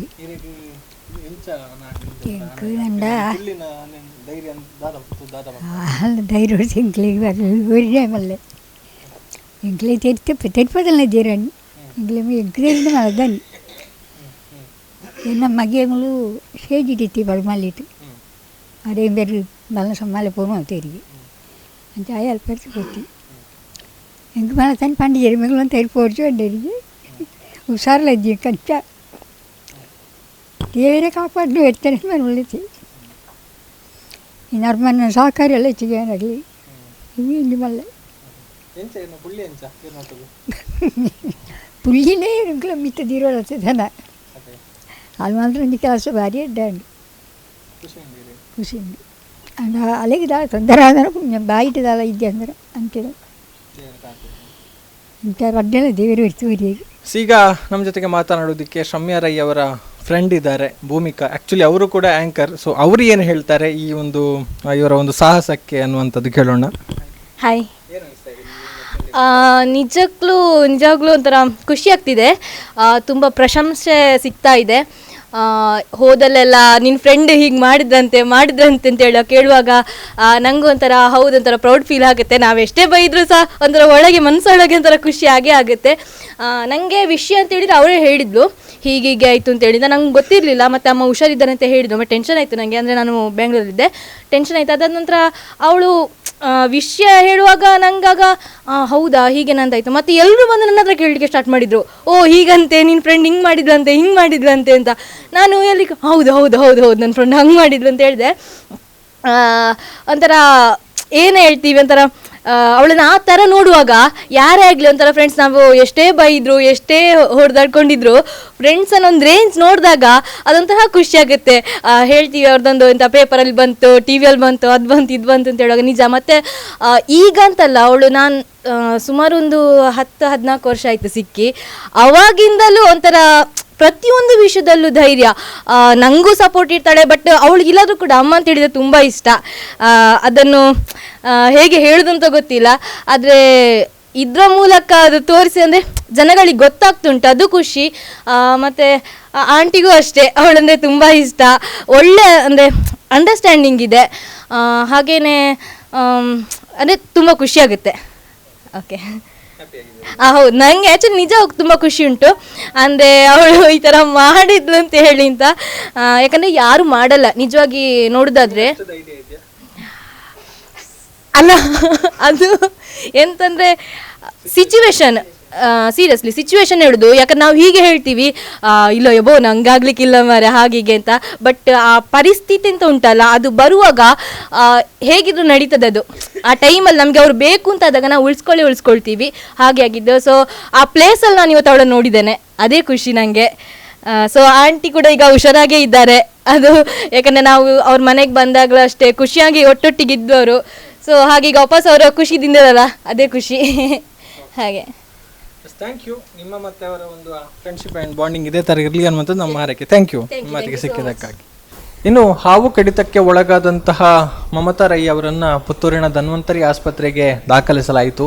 ಆಸ್ಪತ್ರೆಯಲ್ಲಿ ಅವರಿಗೆ ಚಿಕಿತ್ಸೆಯನ್ನು ಕೊಟ್ಟಿರುವಂಥದ್ದು ಧನ್ವಂತರಿ ಆಸ್ಪತ್ರೆಯ ತಜ್ಞ ವೈದ್ಯರುಗಳಾದಂತಹ ಡಾಕ್ಟರ್ ರವಿಪ್ರಕಾಶ್ ಮತ್ತು ಡಾಕ್ಟರ್ ರವೀಂದ್ರ ಕೆ ಅವರ ಒಂದು ತಂಡ. ಸೊ ಈಗ ನಮ್ಮ ಜೊತೆಗೆ ಮಾತನಾಡೋದಕ್ಕೆ ಡಾಕ್ಟರ್ ರವೀಂದ್ರ ಕೆ ಅವರಿದ್ದಾರೆ. ಅವರು ಹೇಳ್ತಾರೆ ಅಂದರೆ ಹೇಗೆ ಟ್ರೀಟ್ಮೆಂಟ್ ಕೊಟ್ಟರು, ಅಂದರೆ ಬರುವಾಗ ಅವರ ಪರಿಸ್ಥಿತಿ ಹೇಗಿತ್ತು ಅನ್ನುವಂಥದ್ದು. ಸೊ ಒಟ್ಟಾರೆಯಾಗಿ ಅವರ ಚಿಕಿತ್ಸೆಗೆ ಸಂಬಂಧಪಟ್ಟ ಹಾಗೆ ಒಂದಷ್ಟು ವಿಚಾರಗಳನ್ನು ತಿಳಿಸುವಂಥ ಪ್ರಯತ್ನವನ್ನು ಮಾಡ್ತಾ ಇದ್ದಾರೆ. ನಮಸ್ತೆ ಡಾಕ್ಟರ್. ನಮಸ್ತೆ. ಆಸ್ಪತ್ರೆಯಲ್ಲಿ ಚಿಕಿತ್ಸೆಯನ್ನು ಕೊಟ್ಟಿದ್ದೀರಿ, ಹೇಗಿತ್ತು, ಅಂದರೆ ಅವರು ಬರುವಾಗ ಅವರ ಕಂಡೀಷನ್ ಹೇಗಿತ್ತು, ಏನಾಗಿತ್ತು ಅಂತ? ಅವರ ಕಂಡೀಷನ್ ಅಂದರೆ ವೈಟಲ್ಸ್ ಅಂತ ಹೇಳುವಂಥದ್ದು ಸ್ಟೇಬಲ್ ಇತ್ತು ಆಗ. ಅಂದರೆ ಹಾವು ಕಡಿತಕ್ಕೆ ಒಳಪಟ್ಟಿದ್ದರು ಅವರು. ಮತ್ತು ಅದು ಅವರು ಹೇಳಿದ್ದು ನಾಗರ ಹಾವು ಕಚ್ಚಿದೆ ಅಂತ ಹೇಳಿದರು. ನಾಗರ ಹಾವು ಕಚ್ಚಿದಾಗ ಯಾವಾಗಲೂ ನ್ಯೂರೋಟಾಕ್ಸಿಟಿ, ರೆಸ್ಪಿರೇಟರಿ ಡಿಸ್ಟ್ರೆಸ್ ಅಂಥದ್ದೆಲ್ಲ ಸಾಮಾನ್ಯವಾಗಿ ಶುರುವಾಗಲಿಕ್ಕೆ ಅದಕ್ಕೆ ಸ್ವಲ್ಪ ಟೈಮ್ ಬೇಕಾಗ್ತದೆ. ಮತ್ತು ಎಷ್ಟು ವೆನಮ್ ಶರೀರಕ್ಕೆ ಹೋಗಿದೆ ಅದರ ಮೇಲೆ ಅದು ಡಿಪೆಂಡ್ ಆಗಿರ್ತದೆ. ಹಾಗಾಗಿ ನಾವು ಅವರನ್ನು ನಾನು ಪರ್ಟಿಕ್ಯುಲರಾಗಿ ಅದನ್ನು ಅಬ್ಸರ್ವ್ ಮಾಡ್ತಾ ಇದ್ದೆ. ಇವರಿನ್ನು ಮುಂದಕ್ಕೆ ಇವರಿಗೆ ಏನೇನು ಬರ್ಬೋದು ಅದಕ್ಕೆ ನಾವು ತಯಾರು ಮಾಡಿಕೊಳ್ಬೇಕು ಅಂತ ಹೇಳುವ ಒಂದು ವಿಷಯ ಇತ್ತು ಅದರಲ್ಲಿ. ಮತ್ತು ಅದು ಆ್ಯಂಟಿ ಸ್ನೇಕ್ ಇದು ವೆನಮ್ ಎಷ್ಟು ಹೋಗಿದೆ ಅಂತ ನೋಡಲಿಕ್ಕೆ ನಾವು ಕೂಡಲೇ ಬ್ಲಡ್ ಟೆಸ್ಟ್ ಮಾಡಿಸ್ತೇವೆ. ಬ್ಲಡ್ ಟೆಸ್ಟ್ ಮಾಡುವಾಗ ಅದರಲ್ಲಿ bleeding time, mainly clotting time ಅದು ಪ್ರೊಲಾಂಗ್ ಆಗಿದೆ ಅಂತ ನೋಡ್ತೇವೆ. ಅವರಿಗೆ ಫಸ್ಟ್ ಸ್ವಲ್ಪ ಕ್ಲಾಟಿಂಗ್ ಟೈಮ್ ಪ್ರೊಲಾಂಗ್ ಆಗಿತ್ತು. ನಂತರ ನಾವು ಅದು ಅಬ್ಸರ್ವ್ ಮಾಡ್ತಾ ಬಂದಾಗ ಅದು ಕಡಿಮೆ ಆಗ್ತಾ ಬಂದು 2 ದಿನದಲ್ಲೇ ಸ್ಟೇಬಲ್ ಆಯಿತು. ಹಾಗಾಗಿ ಅವರು ಮುಂದಿನ ಇದಕ್ಕೆ ನ್ಯೂರೋಟಾಕ್ಸಿಟಿ ಅಂದರೆ ನರಕ್ಕೆ ಏನಾದರೂ ಆಗುವಂಥ ಪರಿಸ್ಥಿತಿ ಜಾಸ್ತಿ ಅವರಿಗೆ ಆಗಲಿಲ್ಲ. ಅದಕ್ಕೆ ನಾವು ತಯಾರಾಗಿದ್ದೆವು. ಇಂಥ ಸಂದರ್ಭ ಬಾಯಲ್ಲಿ ನೊರೆ ಬರುವುದು ಮತ್ತು ಉಸಿರಾಡಲಿಕ್ಕೆ ಕಷ್ಟ ಆಗುವಂಥದ್ದು ಇಂಥದ್ದೆಲ್ಲ ಆಗುವಂಥ ಸ್ಟೇಜಿಗೆ ಹೋಗುವ ಚಾನ್ಸ್ ಇದೆ. ಅದಕ್ಕೆ ಅವರನ್ನು ICU ಅಲ್ಲಿ ಇಟ್ಟು ಅಬ್ಸರ್ವ್ ಮಾಡ್ತಾ ಇದ್ದೆವು ನಾವು. ಅದಕ್ಕೆ ವೆಂಟಿಲೇಟರ್ ನಮ್ಮಲ್ಲೆಲ್ಲ ಇರೋದನ್ನು ನಾವು ರೆಡಿಯಾಗಿದ್ದೆವು. ಆ ಸ್ಥಿತಿಗೆ ಹೋಗಲಿಲ್ಲ ಅವರು, ಮತ್ತು ರಿಕವರಿ ಆದರು. ಅದು ಮೇಯ್ನ್ ಅದನ್ನು ಇನಿಷಿಯಲ್ ಸ್ಟೇಜಲ್ಲಿ ನಾನು ನೋಡಿದೆ. ಮತ್ತು ಅವರಿಗೆ ಅದನ್ನು ಡಾಕ್ಟರ್ ರವಿಪ್ರಕಾಶ್ ಅವರೇ ಹ್ಯಾಂಡಲ್ ಮಾಡ್ತಾ ಇದ್ದರಿಂದ ಅವರಿಗೇನಾದರೂ ಮುಂದೆ ಏನಾದರೂ ಪ್ರಾಬ್ಲಮ್ ಆದರೆ ನಾನು ಇಂಟರ್ಫಿಯರ್ ಆಗುವ ಅಂತ ಹೇಳಿದ್ದೆ. ನನ್ನ ಇಂಟರ್ಫಿಯರೆನ್ಸ್ ಅಲ್ಲಿ ಬೇಕಾಗಲಿಲ್ಲ ಅಷ್ಟೇ. ಅಂದರೆ ಅವರು ಬಂದಾಗ ಅವರ ಬಾಡಿಯಲ್ಲಿ ವಿಷದ ಕಂಟೆಂಟ್ ಇತ್ತ, ವೆನಮ್ ಕಂಟೆಂಟ್ ಇತ್ತ? ಇದ್ದಿರಬೇಕು, ಸ್ವಲ್ಪ ಮಟ್ಟಿಗೆ ಇದ್ದಿರಬೇಕು. ಯಾಕಂದರೆ ಅದು ಈಗ ಮತ್ತೆ ಹೇಗೆ ಹೇಳುವಾಗ ಈಗ ಏನು ಹೇಳ್ತಾರೆ, ಅದನ್ನು ಆ ದಿವಸ ನನಗೆ ಗೊತ್ತಿಲ್ಲ ಆಯ್ತು ಅದು ಬಾಯಲ್ಲಿ ಸಕ್ ಮಾಡಿದ್ದಾರೆ ಅಂತೇಳಿ. ಅವಾಗ ಅದು ಯಾವುದೇ ಸ್ಥಳದಲ್ಲಿ ವೆನಮ್ ಇದ್ದದ್ದು ಅದನ್ನು ಅದರ ತೀವ್ರತೆಯನ್ನು ಕಡಿಮೆ ಮಾಡಲಿಕ್ಕೆ ಅದನ್ನು ಕೆಲವು ಬ್ಲಡ್ ಲೆಟ್ಟಿಂಗ್ ಡೌನ್, ಅದನ್ನು ಕೆಲವರು ಗಾಯ ಮಾಡಿ ಹೊರಗೆ ತೆಗೆಯುವುದು ಅಂತೇಳಿ ಉಂಟು. ಅಥವಾ ಅದನ್ನು ಯಾವ ರೀತಿ ರೂಪದಲ್ಲಿ ಕಡಿಮೆ ಮಾಡಿದರೆ ಒಳಗೆ ಹೋಗುವ ವಿಷದ ಪರಿಣಾಮ ಕಡಿಮೆ ಆಗ್ತದೆ. ಹೌದು. ಈಗ ಸಾಮಾನ್ಯವಾಗಿ ಇಂತಹ ಹಾವು ಕಡಿತದಂಥ ಸಂದರ್ಭದಲ್ಲಿ ಜನರು ಏನು ಮಾಡಬಹುದು? ಅಂದರೆ ಎಲ್ಲರೂ ಇದೇ ಥರ ಮಾಡ್ತಾರೆ ಅಂತ ಹೇಳೋದಕ್ಕೆ ಆಗೋದಿಲ್ಲ. ಒಂದು ಮುನ್ನೆಚ್ಚರಿಕೆ ಸಾಮಾನ್ಯವಾಗಿ ಯಾವ ಥರ ತೆಗೆದುಕೊಳ್ಬಹುದು ಅಂತ?